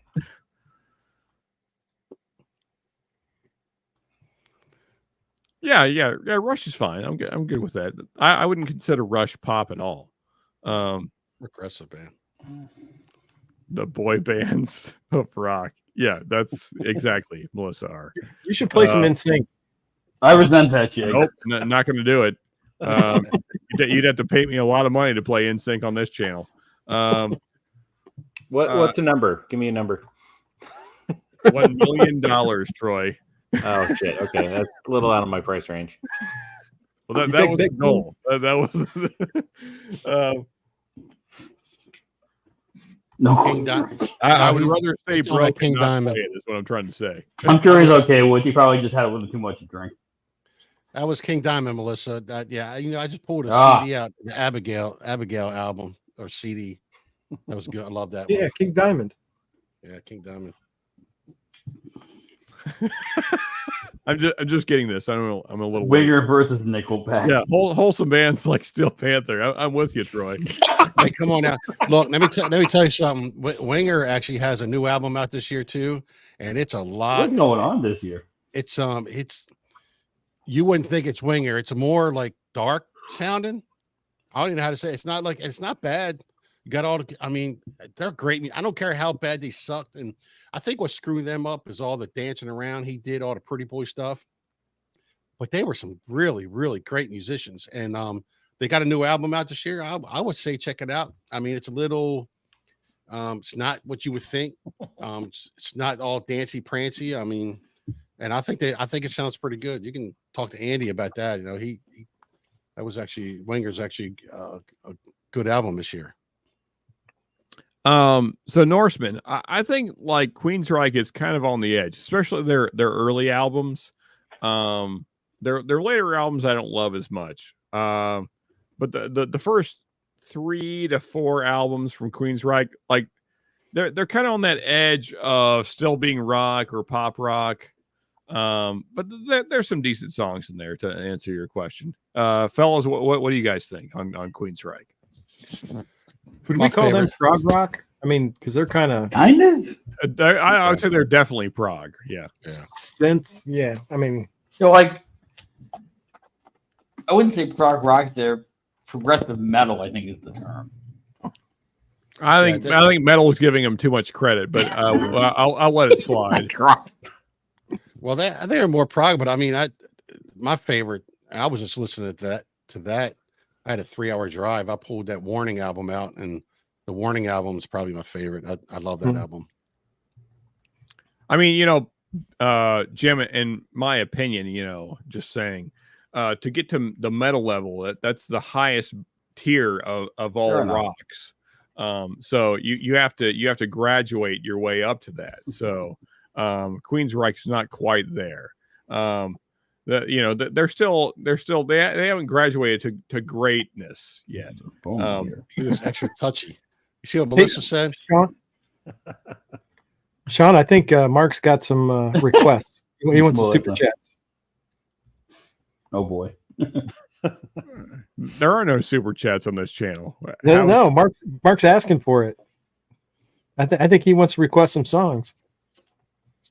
Okay, here's the thing, Mark. I will never start super chats because screw YouTube. But man, okay, everybody, when did this start? Like, all of a sudden we're just okay. You know what? Here's it's kind of Mash and Metal time, so yeah, it actually is like almost on the nose. Mash and Metal time. I have to create a stream in like 5 minutes. Yeah, just stay here. Speaking of metal and new albums, I think Mick Mars from Motley Crue announced he was going to be releasing a solo album. He did. Got a new song. It's got a new song. It's all right. It's okay. I expected something a little heavier, but also I just want to point out I've been drinking nothing but whiskey and water, and I feel much better. Oh, that works for you. Yeah, whiskey solves it all. It's great. Yeah. You know what? I'm not going to create a new stream. Also, this stream isn't monetized because I never remembered to do that. So, yeah. Let me bring up Amazon Music, and we'll listen to music at a pretty mediocre level for the rest of the night. Do you see Mr. Jiggs? Pop-Talica? Yeah. So Jigs, don't worry. I have not forgot about Metallica's later albums. There's going to be harsh judgments of their later albums coming. Honestly, what I'm waiting for is for YouTube to give me the okay on monetization, and I'm just going to roast the shit out of Metallica's later albums. But not yet, because it's going to be too much fun to do for free. So anyway, let's see here. Amazon Music. Yeah, it does suck because we were. Load is not that bad. Want to roast the rest of them? Roast away, but Load is not that bad. There's worse. Which one? Load is not that bad. If you want to roast the rest of them, Reload, Saint Anger, Death Magnetics, whatever the fuck their most recent one is, go ahead. So off the top of my head, S&M kicks ass. Yeah, I will agree, Jim. I think of the things that are post Black Album, Load is the best. That's not a high bar, though. I want to point out that, so those first 5 are like in their own category, like far above everything else. And Black being the lowest of that category. And then there's Load, which is a whole, like several tiers below Black Album. And then there's probably either Reload or maybe Hardwired. I don't know what it's hard to say what's the next best after Load. There's several albums that are kind of equally shitty. So there's like Reload, Hardwired, and maybe the new one that are kind of even keel for not great, but sort of listenable if you're really drunk. Yeah. So the really interesting thing about Load is the album cover. What I think a lot of people don't realize is that apparently that album cover, the artist created that image by mixing bovine blood with his own semen. That is correct. I don't know that's a positive, Jim, but I don't know. I don't know that that's a positive either. It's more of a what the. Okay. All right. So Woods, I will fight you on this. Cheers, Melissa. Thanks for hanging out. Wait, Troy man. Troy man, you're a son of a bitch. Did you just really? I hope you didn't. I hope you didn't actually, because then I will have to drink more stouts. Yes, Melissa, every Friday. And I really don't want to. Don't do it. Because they're so every freaking Friday, heavy. barring some unnecessary or unexpected issue, we'll be here. We hope to see you. I'm going to check my PayPal just because. Make sure. See how many stouts he's going to drink. I'm really hoping when it comes up, I have no money, because I want to have no money right now. I would rather be broke than. Wait, I do have money. Who sent me money? Pinky. If Doc Emanek is still in the chat, I bow my head to you, sir. You were correct. Pouring this in a glass, this Guinness into a cup, even if it's a plastic solo cup, actually made it better. So you are correct. Troy did send me money. God damn it! No, don't do it. Don't do it. I gotta go anyway. So okay, all right. You know what? No, Troy. I have to oblige. You did send me money. Save it for a coffee in the morning to help you get regular. This is the last of the. This is the 2020, which is my favorite of the night. I will kill it just for you. I don't want to, but just for you. Here we go. Ooh, oh my God! Like I feel sick already. You sound like Don Dawkins. Here we go. Yeah, this is like pop rock. Here we go. Cheers. Cheers. Oh, yeah. I had one stout and some wine, and now I'm just like, John's gonna puke. Watch out. Oh boy. Okay. Oh, it's gotten warmer. It's a lot warmer now. It's not. Oh yeah. Okay. That's what I felt like. Okay. I mean, I was just out ocean fishing. Sorry. That's what I felt like. I mean, oh my God. You won't get credit for being the first. It's like drinking pancake syrup right now. It's so bad. That's interesting. Does it taste mapley? It's just so sweet. It's so sweet. Huh. Now it's like grossly sweet now. Huh. And with that, I think my body is just like rejecting carbs. It's like there's so many carbs. Thanks, Sean. See you guys. Cheers, Troy. It's like 8:10 p.m. I got to go cook dinner for the wife and the kid that is coming. Oh, hey, Troy, thank you for that. I'm so sorry. Appreciate you. No, thank you. Honestly, appreciate it. Yeah. Until next time. Good times. Okay. All right. Beer in the cheers, Troy. Oh my God. What was I going to say? I forget. Oh, I didn't. Yeah. That's like the worst nightcap. Who else we just lose? You won't get credit for being the first whiskey tuber to puke on screen, but you can join the annals of such luminaries as the Rocket Review. So. No, I'm not gonna. It's not like puke feeling. It's like honestly, like it's a whole different feeling. It's like, I mean, it's like if you drank way too much maple syrup. Like, I don't know why you would do that, but it feels like that. Oh my god, I feel so gross. But who else just dropped? So Troy Man, we had 6. Now we're down to 4. Oh my god. Oh, Rusty. No, Rusty's been off. Yeah, Sean hit Rusty. Who was our 5th? Hang on. Anyway, okay. Let's play music, shall we? Sam. Yes. I think Sam's the empty chair. No, yeah, Sam's. So no, we had somebody else though. Because we Will had Hall. Will Hall. No, he's still here. He's right below you.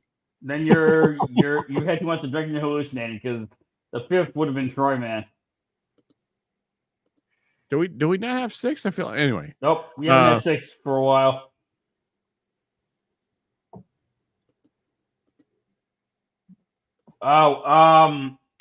Jason. Norseman's over him. I don't know where he went. He just disappeared, but that was a while back. Yeah. Anyway, okay. Let's play some music, shall we? That's gonna make me feel better. Hey, Ben's here. Ben, hop on. Yeah, do that, Ben. Ron needs help. I need help. Honestly, I did not know how bad of an idea this was when I started. Like, the thing is, it's not bad in the way I thought it was going to be bad. I thought I was going to be like wasted on alcohol. It's not even that. It's just, it's like bloating. Oh, you motherfucker. Oh, this is so great. Just gross. Your son is crazy, Mark. Mark Nemecker said, my son used to shoot the little Cracker Barrel syrup. All right. So we're gonna do for all of you that are still hanging out, which I greatly appreciate. We're gonna do kind of like an impromptu mash and metal on this channel because I forgot to monetize it, so fuck it. Because for all of you that don't know, mash and metal is a thing you have to catch while it's happening because YouTube blocks it every single week as soon as I'm done. So you can't watch the replay because YouTube just hates music apparently. So that's what will happen on this stream as well, I assume. So either catch it now or don't ever see it happen. So is there sugar and syrup? Then yes, Elf.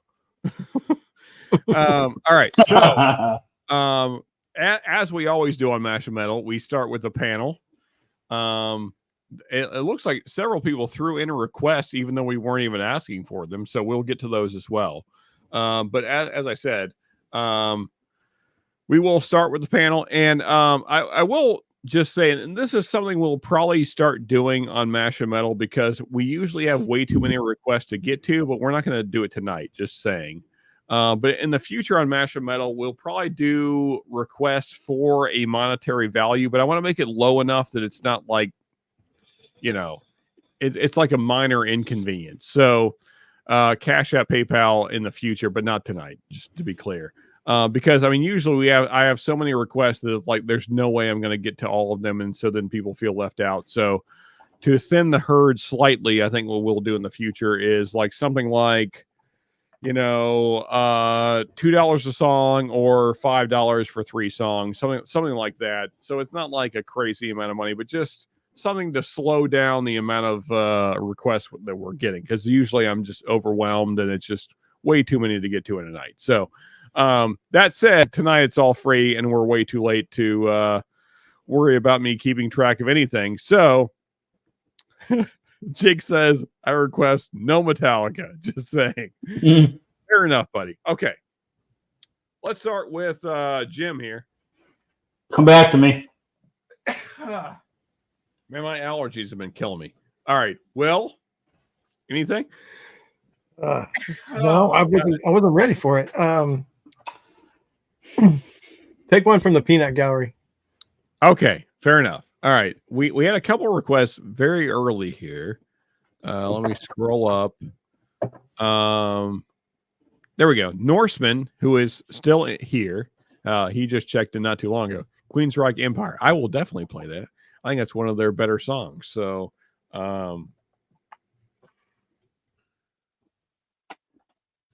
typing is very hard right now. Spelling is also hard. All right, we're gonna get through this though, folks. Just bear with me. As I said earlier in the night, I'm not going to be a good DJ tonight, so you're just going to have to bear with me. But we'll get through it. I found it. There we go. We're doing a thing. Let's make sure I'm sharing. That's the most important. Yeah, Rusty's still in the background. I real quick, just for fun. I feel like he froze because he hasn't moved at all. I hope he's okay. Well, let's just. Hey, Rusty? Yeah, he's not moving. So I feel like maybe it's like an internet kind of thing. But Rusty, check in later if you can. Anyway, yeah, so we'll keep him in the background, just keep an eye on him. Hopefully he comes back and he's okay. Nonetheless. All right, so music. Let me present the thing. Yeah, Rusty's not moving. So, Melissa, if you have contact info on Rusty, maybe send him a text or a call or just verify that he's doing all right. Because he's been in the same position for a while, and so I feel like the camera froze. But just good to check in on folks and see how we're doing. Okay. Don't worry, dearie. Find the Let's switch to this here. There we go.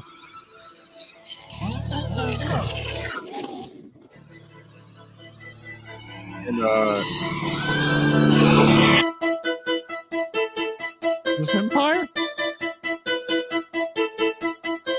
This is not Empire. I'm sorry. Let's try again.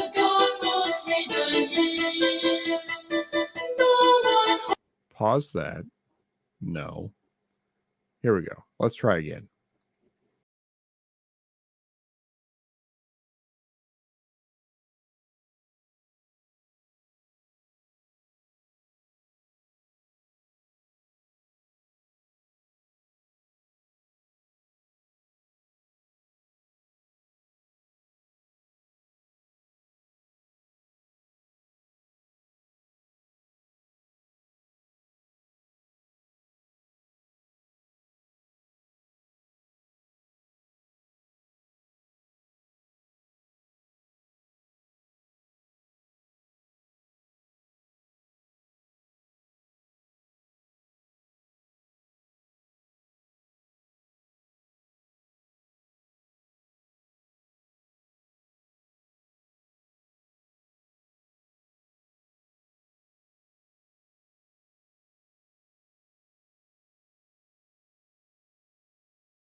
I love Queensryche.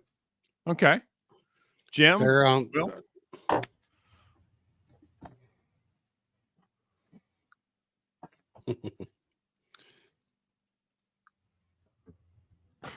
Either one of you can. I like Queensryche. Okay, yeah. Yeah, I mean, I think they had some good stuff, man.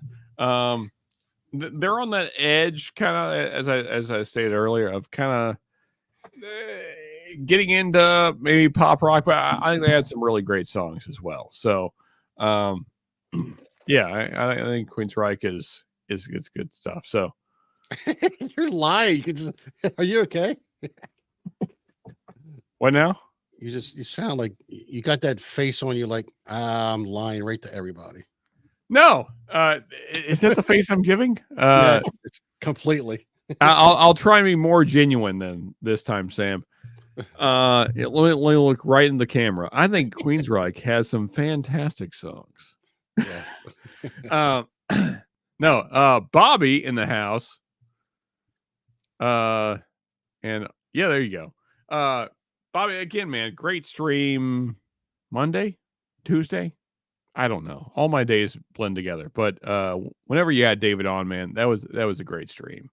Also, we just lost another person. Jim has dipped out. Hey, it's 3 hours, man. You're working on 3 hours. Well, I guess that's like a normal Friday night, though, isn't it? Yeah. Oh yeah. All that stout finally hit Jim. Yeah. Honestly, 3 hours is a short night for me because usually I do this and then mash metal for another 3 hours. So yeah, this would be a short evening for me. You sleep in a long time on Saturday mornings, obviously. Yeah, I do nothing on Saturdays. Yeah. Saturdays are my holidays. We lost Jim again. There's the link for Bad Axe Bourbon right there. Bobby's saying I love Queensryche. Yeah, Jeff Tate is kind of a knob, though. I mean, fair enough. There's a lot of guys in this kind of 80s, 90s, early 90s kind of hair metal, pop rock. Power metal. It's kind of a power metal thing. If you just put in power metal, a lot of them got the high vocals and stuff like that. Well, I'm just saying, like in that genre, there's a lot of guys that were high on themselves. Let's say, Coverdale. Let's see, David Lee Roth, Jeff Tate. Who else? Don Dokken. There's probably a really what's his name? Lead singer of Motley Crue. I'm drawing the blank here. Vince Neil. Yeah, Vince Neil. There's a lot of guys in that same group that like they thought they were Jesus. Sebastian Bach. Yes, thank you, Bobby. Yeah, there's a lot of guys from that era that really just thought they were really, really important, and they weren't. Yeah, I don't know. I think Jeff Tate brought the vocals of power metal, and I think Rob Halford. Well, I mean, so Rob actually is Jesus, but yeah. So, but the rest of them not so much. You're more into like, I mean, you like I'm thinking you like I like stuff like Mudvayne and Pantera is my favorite, but I like hearing that power metal singing though. I mean, I guess it's just I like that stuff. That's kind of like I said, the Queensryche, the Queen of the Reich, and all that stuff. The first album, but I like the Warning. No, Jeff Tate. I mean, he's great. I think he's a great singer. Like I don't want to take anything away from him. It's just like when you're, in my mind, I guess, when you're talking about like elite singers. I mean, I really think Rob is almost like in his own category. I mean, he's kind of unmatched, like on the high end vocals. Like there's very few guys that can do what Rob does.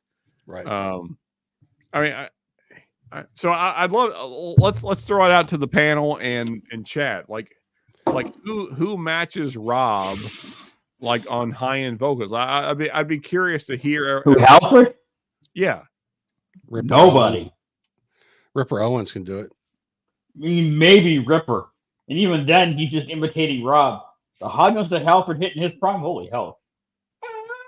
And I would say that Chuck back in the day, like when he covered Painkiller, go back to their last album, when Chuck Schuldiner covers Painkiller, like that is a sick cover. Like Chuck could really hit those high notes. Like I feel like Chuck is like an underappreciated great metal vocalist. Chuck Schuldiner of Death. Oh, okay. Yeah, I mean, like I'm telling you, anybody that is listening to the stream right now, go back and listen to Chuck Schuldner's cover of. I mean, it's really his cover, Death's cover of Painkiller. Like he hits some high notes that are just insane. Yeah, but I mean, outside of those two guys, there's very few vocalists that could ever reach those kind of levels. Yeah, Sebastian, like in his prime, like before he got heavy into the drugs and got fat and was drinking way too damn much. Before I mean, let's just be real. I mean, that's what happened to Sebastian. I think the guy from Grim Reaper can sing that high. I think it was even the drinking and getting fat. He just kind of turned into an asshole. Yeah, but that doesn't. Being an asshole doesn't affect your vocals. The drugs and alcohol do. Though. Yeah, and also, I mean, also when you're gaining weight, it also affects your vocals. Like no one ever talks about that, but it does. So like, because it's related to your diet, and so like usually what goes along with being overweight is you have acid reflux and stuff which affects your vocal cords and yeah. So there's a lot of things that go with like a poor diet that affect your vocal cords. So I mean, like, but prime Sebastian, like, yeah, he could get up there. Like he was kind of like in that elite range. Like the first album, especially. Also, you know, I'm a straight guy, but I can say outright that Sebastian Bach, like young Sebastian Bach, was a sexy MF. Like, I think we can all agree on that. That's just now talking. Fair enough. Come on, a singer from Grim Reaper, man. That dude can hit some pretty freaking high notes, man. You got it. If you know, have you ever heard Grim Reaper? I'm not familiar, Sam. What's that?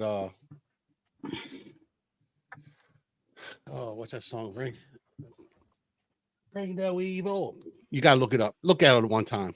Okay. Play it. Grim Reaper. There you go. Play it. Okay. Well, yeah, we go. Let me get through a couple more chat here. That PHWL is no quitter. What are we talking about? Oh, Painkiller Whiskey Lounge. Okay, I got you. Yeah, I was waiting to ring that bottle. Sorry, Mark. The brain is running a little slow right now. Stoutest that can be. Stout lineup tonight. Yeah. The carbs, Dr. Amenecker, are killing me right now. Yeah. I know I'm getting into 90s, but Chester Bennington and Chris. Yeah, Chris, man. Well, I mean, like Chris is a different thing. Like he's not like high vocals, but like Chris Cornell's vocals are some of my favorite of all time. He could be a little. He could be anything about him. As much as I love his vocals, sometimes he could be a little whiny to me. I think it's a mood thing. So, I mean, like I've never found Chris's vocals whiny. I've always, I mean, my personal take is I've always felt like Chris's vocals fit the mood of the song perfectly. That's just me, but good answer. Yeah, I mean, like I think Chris is a master of finding the right tone for the song that he's singing. But I'll give you that, yeah. Yeah, I mean, like, I mean, honestly, of the bands that we consider grunge, which I don't think Soundgarden was at all, but they get thrown in with that group. I think Soundgarden was the standout as far as just talent. I think the only other band, I think the only other band in contention would be Alice in Chains. I would say those two are Oh, we had to throw Pearl Jam and Nirvana under the bus. No, Pearl Jam is dog shit. We actually talked about this last night on Deathless Dan stream. Pearl Jam can suck it. In fact, I might make a shirt that says that in the near future. Okay. Yeah, Pearl Jam can suck it is going to be the shirt. I'm gonna steal the wrenches line on that one.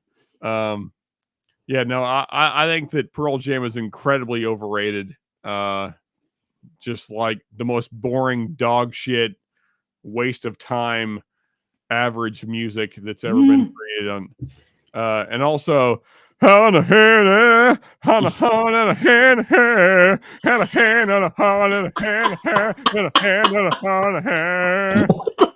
that shit. Yeah, fuck that shit. I mean, that was just the angst of the teenagers then. Yeah, fuck Pearl Jam and all they stand for.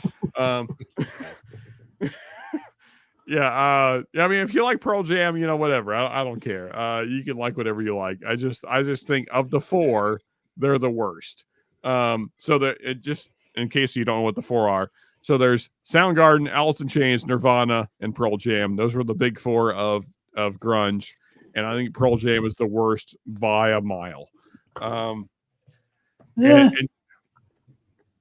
I mean, Pearl Jam, Alice in Chains, Nirvana, and who was the fourth one? Soundgarden. I mean, those are usually the big four of grunge.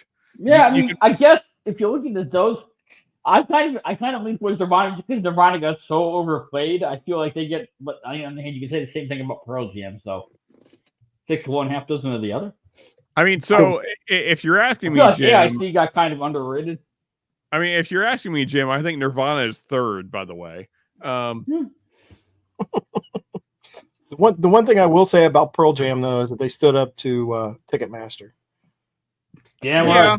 Fuck Ticketmaster. So I give them a lot of credit for that. They could have really rode that dragon, and they chose not to. So I got to give them props for that. Freaking jigs. That sounded better than anything off the last few Metallica. Damn, what's with the Metallica hate? I mean, I can't even disagree with that. I mean, I guess I can't comment because, and I bought Saint Anger. I don't know why I bought Saint Anger because Saint Anger is fucking awful. I think you and two other people bought that album. I don't know why I bought it. Fucking dog shit. I never thought the music was bad. I just thought that to get that fucking drum sound because yes, it's like, being a wannabe. What I mean, being a wannabe drummer, when you hear that, it's like, God damn, what the hell were they thinking when they listened to it? What were they thinking before they put it out? Like they listened to it. Oh, this sounds awesome. Even thought Bob Rock would have been like, "What the fuck is this?" Cut. Yeah. So here's how I judge any band. It's like how many songs make it onto my playlist, and Pearl Jam has the least. By far, no, that's true. They're of their entire catalog, there are 2 songs I will listen to. I'm not saying they're my favorite songs, not even close. It's like Black and Jeremy. That's it. That's all I got. Of the entire Pearl Jam catalog, that's what I got. I got 2 songs, and I believe that's the same album, right? That's all off of 10, right? Might be. Yeah. Yeah, so basically they had one good, or not even good album, one decent album because they had 2 good songs, and then Nirvana has like 4 or 5 songs I will listen to. So one way to look at it, and at least from my point of view, would be, their continued legacy. Metallica has no solo output. You know, the 4 members of Metallica have done nothing but Metallica. Same for Soundgarden has a few solo. Solo albums are okay. They're uneven, but they're okay. But Nirvana, you get the Foo Fighters, which they're the Foo Fighters. You get a shit on the Foo Fighters. Nice joke. And then you get Alice in Chains, which the only solo output you get from Alice in Chains is Jerry Cantrell, which I think is massively underrated. You ever heard Boggy Depot? And yeah. Oh, what the hell was the other one? It was the Doe album. God damn it. Shit. I gotta look it up now. But I mean, honestly, I don't know where everybody is at on Alice in Chains, but so for me, there's probably at least a dozen songs by Alice in Chains that I have in my playlist. Degradation Trip. Maybe a dozen and a half. I mean, like I just think that Alice in Chains is like usually pretty underrated. Like I agree. Yeah. And the point was even a step beyond that. Jerry Cantrell's solo output is completely underrated. Freaking Degradation Trip, the not the single disc, but the double disc version of that is amazing, and it gets totally ignored. Well, I mean, but also like Lane is just okay with whatever. No, I disagree very strongly, Jim. Now I would say where he shines is on the live stuff. If you ever see the live version of Love Hate Love, like Lane just freaking slays that. Like there's so much emotion and hate and pain in that. Like that's what you want from music. Like music is art, and Lane just freaking sold the shit out of that. I mean, so like it's a song about dealing with like a very complex, mixed, broken relationship, and Lane just sells the like. I mean, like there's like maybe 2 or 3 other songs that have ever been written ever about relationships that are really fucked up that match that level of the like just the emotion that Lane described. Like, all right, like. I'm telling you, when you're done with this stream, go on YouTube and look up the live version of Love Hate Love, and yeah, I will do that. It's fucking amazing. Like well, Lane, yeah, like Lane sells the shit out of it. Like it's epic. Like you feel the hate and the pain, and also the love and the suffering, and it's just it's all of the deep depressing things in life. Yeah. I really think that it takes an exceptional vocalist and a person that's in tune with life, I guess. To cover that kind of a song, and not cover, but I can't think of the right words because I've had way too much alcohol, but like Lane was he was special, man. He wasn't Chris, but he was definitely special. Well, that's what gets me about like the Cookie Monster singers, as I call them, as everybody calls them. That it's just that you can see a guy that's just you can hear in a guy's voice. Because I can take a guy's voice when you can hear a passion in their voice, when you can hear, you can hear it in their voice and the way they're singing it, that I can almost tolerate it, to where when you just got somebody in there screaming just to scream, that's where it's just completely, absolutely annoying to me. Yeah. The thing I just realized, also Vic is already going. So that's, yes. Surprise. Why not? I suppose. Anyway, we're gonna play Love Hate Love because we can, and fuck YouTube. So, man, I was playing songs. I got kicked off every half song. Man, they were just knocking me right so the great thing about this is it's a live version, so I think we'll be okay. Let me get past the freaking. Hey, it's Dana from StreamYard. Fuck you, Dana. I'm gonna have you. I'm gonna have you play the one Grim Reaper song just to get the vocals in, just to hear the vocals. All right, so let's share this here. No, honestly, like I hope everyone else appreciates this the way that I appreciate it, but you guys give me your honest opinion, because I mean, so the album version of this is good, but not amazing. But this version of this song, I think, is freaking epic. I mean, Lane just listen. It builds. It's a very long song.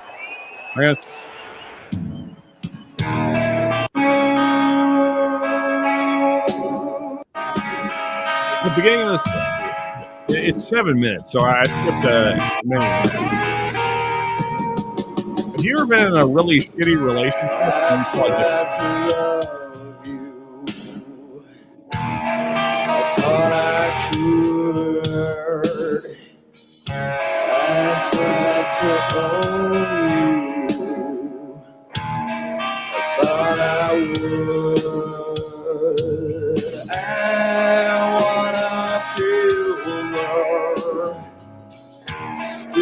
From your face, I love that line. You saw the real you, lazy ways.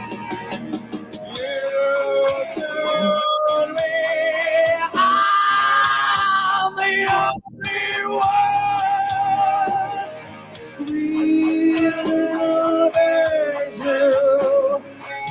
Am I sharing? I am, but I'm not showing it.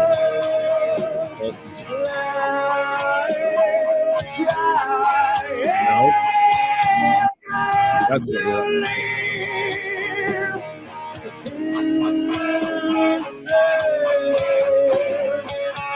Look at this.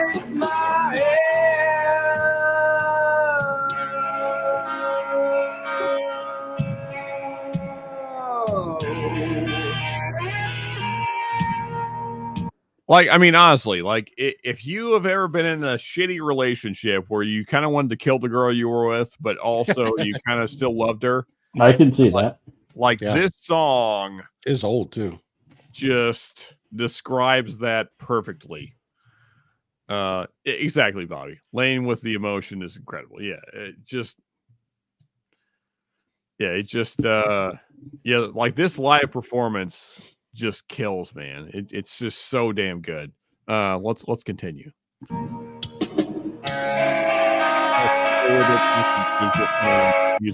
Trying to understand me, little girl. Yeah, I'm interrupting a lot, Wood, because I don't want it to.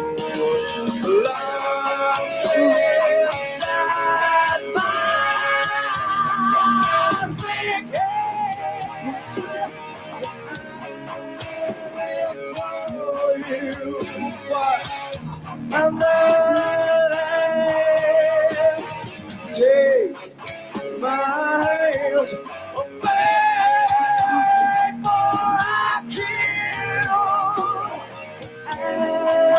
I'm putting his whole body in. I still burn.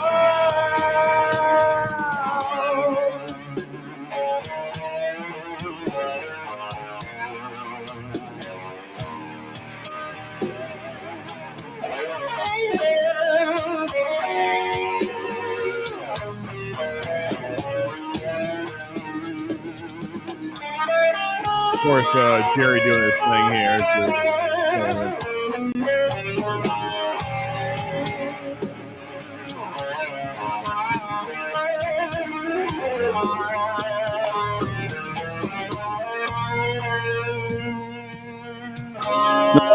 Bourbon, that's a given. Like Jerry's bends are just sick, man. Fucking like Jerry Cantrell, man. Yeah, so underrated. Yeah, so Paul, that's why I keep pausing it, because I know that they're coming. Yeah. That's what I'm saying. The YouTube police are coming for sure. So I'm trying to interrupt it enough that we don't get nuked. But so that's why I paused it again. But yeah, I bought the VHS movie back in the day because the soundtrack.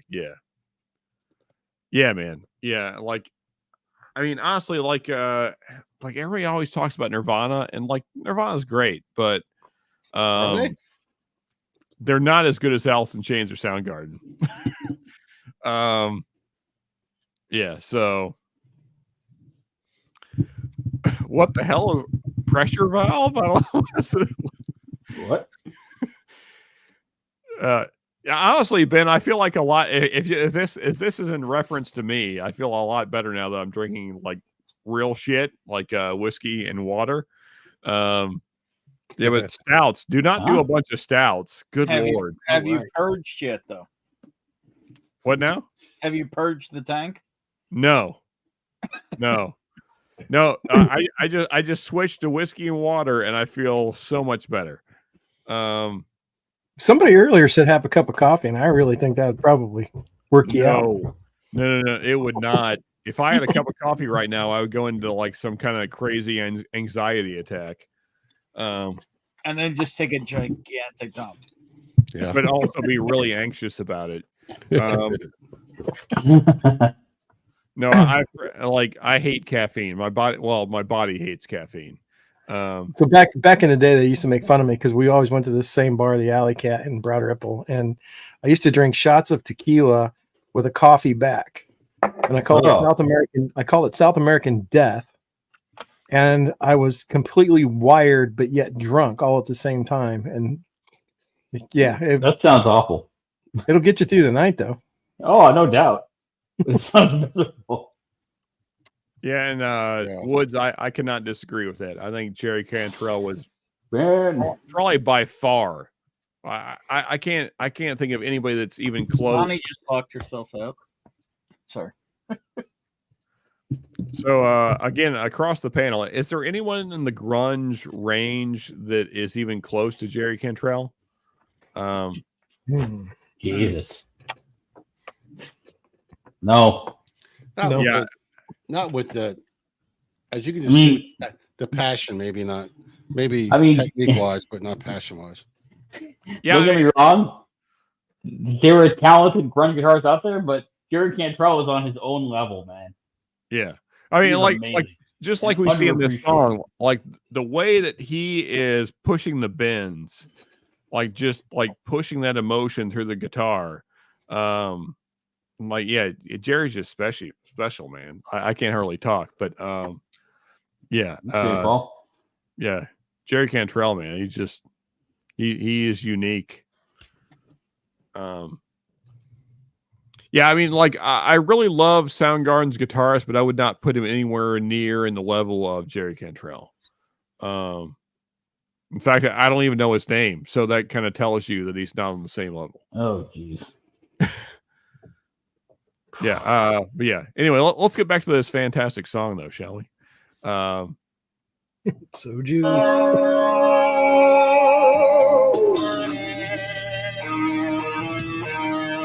Didn't sail. DJ.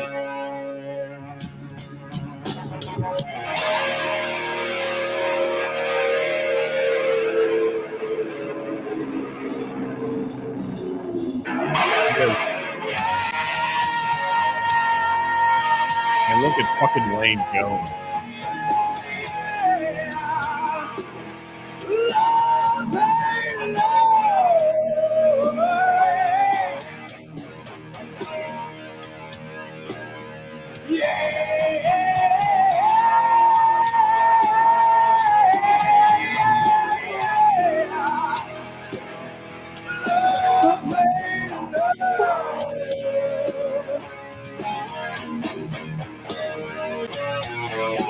I love this song so damn much.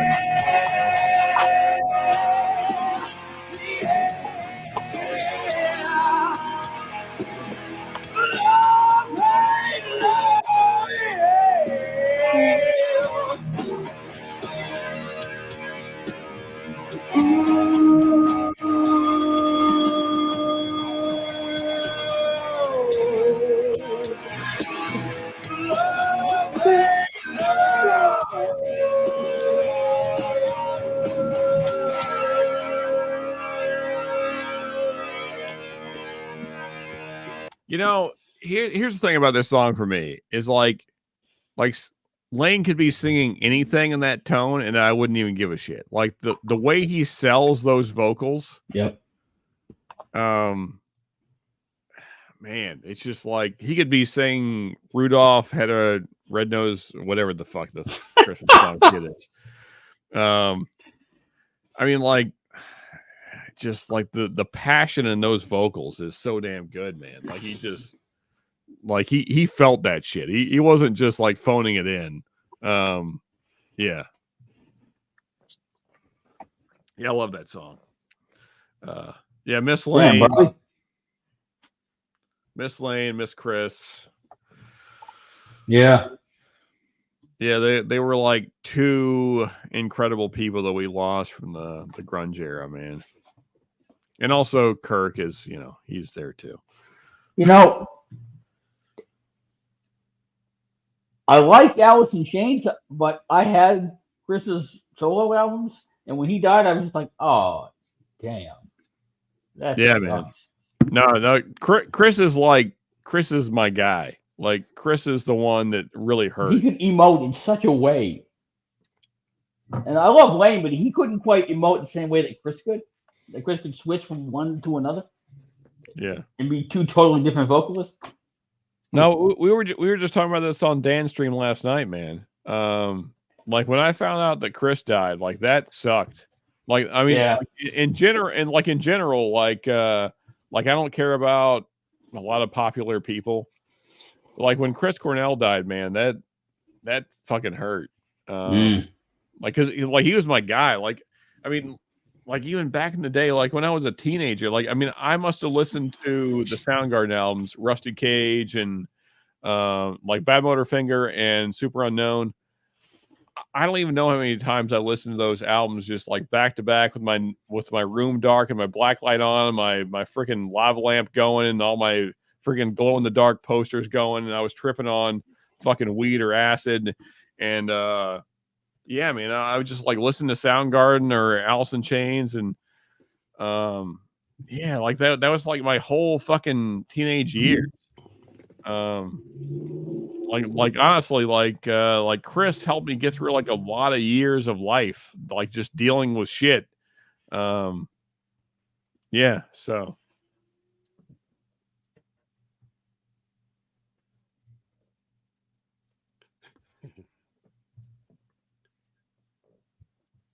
kind of made the stream go quiet, but yeah, that's Debbie Downer. So we're playing more Chris. The time for another song because I got one for you. Okay, yeah. Jerry Cantrell. The name of the song is "Give It a Name." It's off a Degradation Trip. Okay.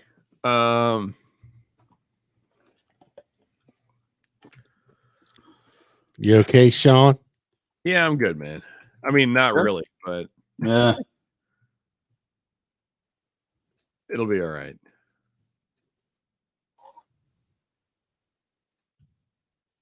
What's Jerry Cantrell? What, Jim? Give It a Name. Give It a Name. From a Degradation Trip. No, I gotta get out of my own shit there for a second. No, it's fine. Yeah, take your time. I got it. It's better that we just keep moving. There we go. Actually, I'm not sharing. Let me pause. Rehashing old shit's not useful. So, it's funny. I've never been a fan of Pantera or Dimebag Darrell. That's not really my kind of music, but I can tell you exactly where I was and what I was listening to when they announced that shooting had happened and he was dead. I was like, what the fuck?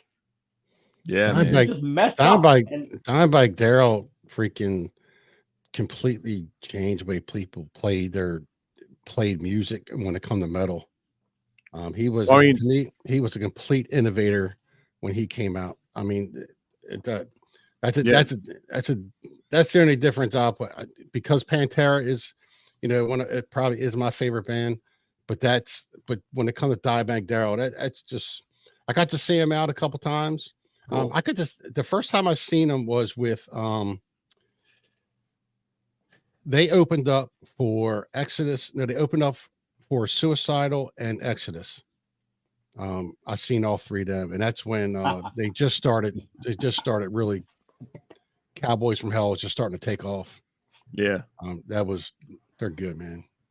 No, Sam, I remember when I heard the news, because the news back then wasn't like it is today. No, it wasn't like instant. So it was like a couple days after it had actually happened when I heard it. And so I was already pretty big into metal already. Because as I've already told this story many times before, so I got into metal when I was 8. So I was really big into Pantera at the time and other metal bands. And so when I heard that Dime died, because I think most Pantera fans at the time, we were really hoping for a potential reunion, even though Phil was totally fucked up. Phil was so strung out on heroin at the time, it seemed impossible. But we were all hoping that Phil would get his shit together and they would get back together. Right. But so Dime was doing Damage Plan with Vinny, and that was good. I fucking love that. Yeah, it was good, but in my heart of hearts, I was hoping that Pantera would get back together, and then Dime died, and that was another one that was just really hard to deal with. Yeah. Mm-hmm. Like I said, there's a few guys that really hit me. It was Chris and Dime, and not in that order, obviously, but yeah, man, there's only a few people musically that I care about. But yeah, man, when Dime died, that was hard. Yeah, because it isn't like Vinny, or Vinny. I think Vinny just had a heart attack or something. Yeah, something like that. Where guy went on stage because of Pantera not being together and freaking just I don't know. Shot. Looney Tune, a freaking another guy that that is just when it comes to mental health, there's another guy that just lost. Yeah. Yeah. And, this is the point that I was trying to make was I was listening to XM satellite radio on a MiFi, which is one of the first portable satellite radios. I'm not a Pantera fan. I'm not a Dimebag Darrell fan. I appreciate who they were and what they did, but just the fact that from a fan of music standpoint, that someone would go on stage and shoot people like that, I was just rocked to my core. What the hell? Yeah. And yeah, man, it was a crazy time in just rock and roll period. Yeah. Yeah, it's I couldn't appreciate the music. I could appreciate that it happened and how wrong it was and how bad it felt. Yeah, and especially just given who Dime was, he wouldn't let you sleep. They say, man, if you couldn't fall asleep around him, man, he make you drink until you can. When it comes to drinking, and them guys didn't play around when it comes to drinking. Yeah, there's very few people I hold as being really special in the music world. But Dime is one of those guys. He just I think what he wasn't full of shit. What I think that most people appreciate about artists like Dime is the passion that they had for the craft. Because Dime was so, even though he was that party animal, at the same time, he absolutely just loved music and was so dedicated to it that he was so he was that party guy, sure, but when it came to play, when it was time to play music, he was dialed in, and he wanted to sound as good as he possibly could, and he wanted to put on the best fucking show you ever saw in your life, anytime he was playing. And like I think that's what makes a great musician. It was like, yeah, sure, you're that party guy, like, and we expect you to be that, but when it's time to get on stage and put on a show, you give it everything you fucking got.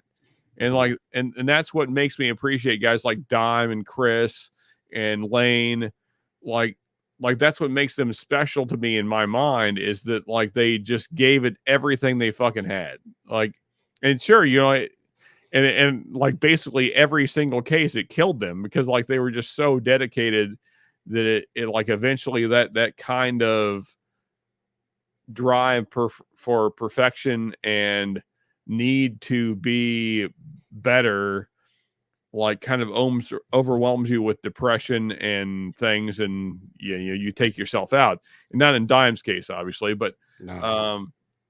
Like it seems to like pair though. It's like that personality, that drive seems to eventually lead to like you can never get to the mountaintop, you know. But at the same time, like that drive like leads to amazingness while you're trying to get there. And that's what I love about guys that, I mean, like it's unfortunate. I mean, like Hendrix is the same. He's the same character, you know. It's like that. I'm just gonna push as hard as I can in all states of life, partying, music, everything, and then you burn out. Like you can't do that forever. But there's something about that just overwhelming passion to just go balls to the wall and do it as hard as you fucking can until you die. There's something about that just I think is amazing. And you know, it's a short-lived thing that you can do, but in the time you do it, it's the best thing that anybody ever does. Yeah. Ain't that funny about you had Jimi Hendrix.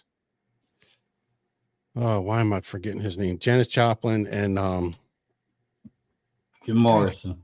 There you go. They were all. It was like a couple things. They were like all 27. Yeah, the 27 club. Yeah, they died at 27. Yeah, Kirk's in the 27 club as well. Kurt is. But there was other things with them three, like it was like a date, or it's really weird with them three. I know this is going to be a hot take, but I don't think that Janis Joplin's in the same crew. No. I mean, I'm just talking about being around that era where they all kind of died. I'm just saying, like, as far as like attaining a level of greatness, I don't think that Janis ever got. I mean, I don't think she's a bad artist, but I don't think that she ever got to the heights that like Hendrix or Nirvana or Morrison. Like it's not the same. Like, I mean, the Doors were an absolute phenomenon. Yeah. Like the people forget how early the Doors were. Like they predate almost every rock band that you give a shit about. So yeah, like Morrison was, and Morrison was the guy. Like he was the driving force that made the Doors the Doors. So yeah, it's like there's just special people that come along that just have this drive to be something amazing, and it usually kills them. But in the meantime, while we have them, it's like this really special thing that you have briefly. And like that's I've always thought that's like an amazing thing to be. Like because I don't know, I'm not sure that longevity is like a thing that matters. Like if you can do something really amazing in like 10 years and then that's it, you still did something really amazing for like 10 years. So yeah. You still live, but it's like amazing right now that we're even talking about the Rolling Stones putting out a new fucking album. Yeah, I mean, you know what I mean? I mean, so you got them guys have still freaking rocking it. They got to be in their 80s.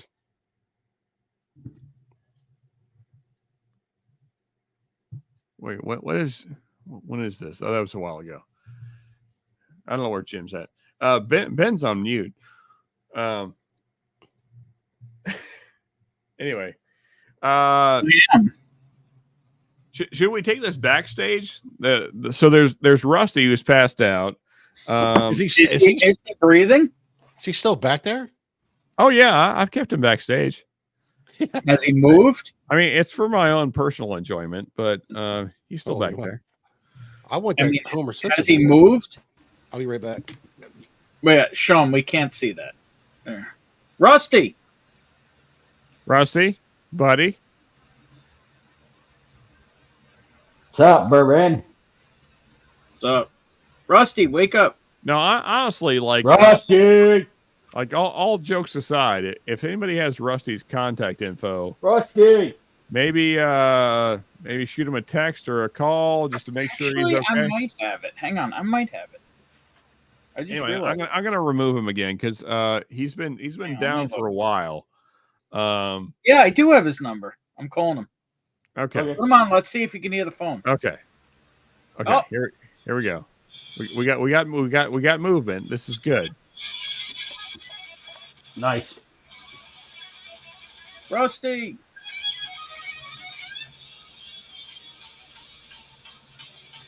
He's got some ringtone. Yeah, he's got a hell of a ringtone.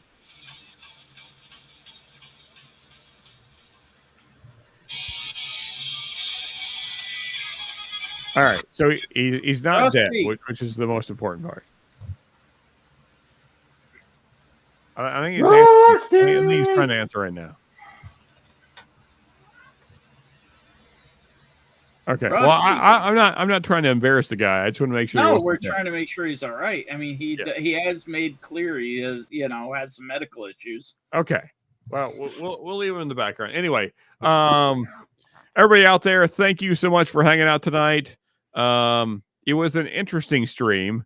I think one thing is for certain. I've decided that we're never doing a stout stream again. This was a terrible idea. I'm the king. I feel horrible still. Like I feel better, but still not great. Yeah. Did you finish them all? Oh, no way. He pushed out. It's so many carbs. It's so many carbs. It's like eating a basket of bread. Oh my God. I just feel so overloaded. Anyway, like I'm not even that drunk. I just feel so shitty. Yeah. So we're gonna check out a little bit early for a Friday night. Yeah, I just don't feel good. So the link is still up. If anyone wants to hang out backstage, feel free to click the link and we can hang out backstage. That's still an option. Yeah, for all you other people out there, all you Patreons, thank you so much for the support. Really appreciate it. Thank you, everybody that's hung out tonight. You guys are great. Love y'all, and we will see you on the next Friday night. The next Friday, we will definitely be doing Mash and Metal, but it will not be first because Jim is going to be doing a blind flight with myself that I sent him. So next Friday, Jim will be joining me for a blind flight. So that will be first. So Whiskey Wars will be going first next Friday, and then Mash and Metal after that. I haven't figured out a subject for Mash and Metal, but one thing is for certain, and that is that Jim will be drinking some an interesting flight. I'm looking forward to it. Yeah. So and also we will probably go through the Old Forester barrel proof pick that we both have. And getting more thoughts from Jim on that since he's had some time to live with it. All right. Thank you again, everybody. We appreciate y'all. Love y'all. And we will see you on the next one. Till next week. Cheers, all. Have a great weekend. Night.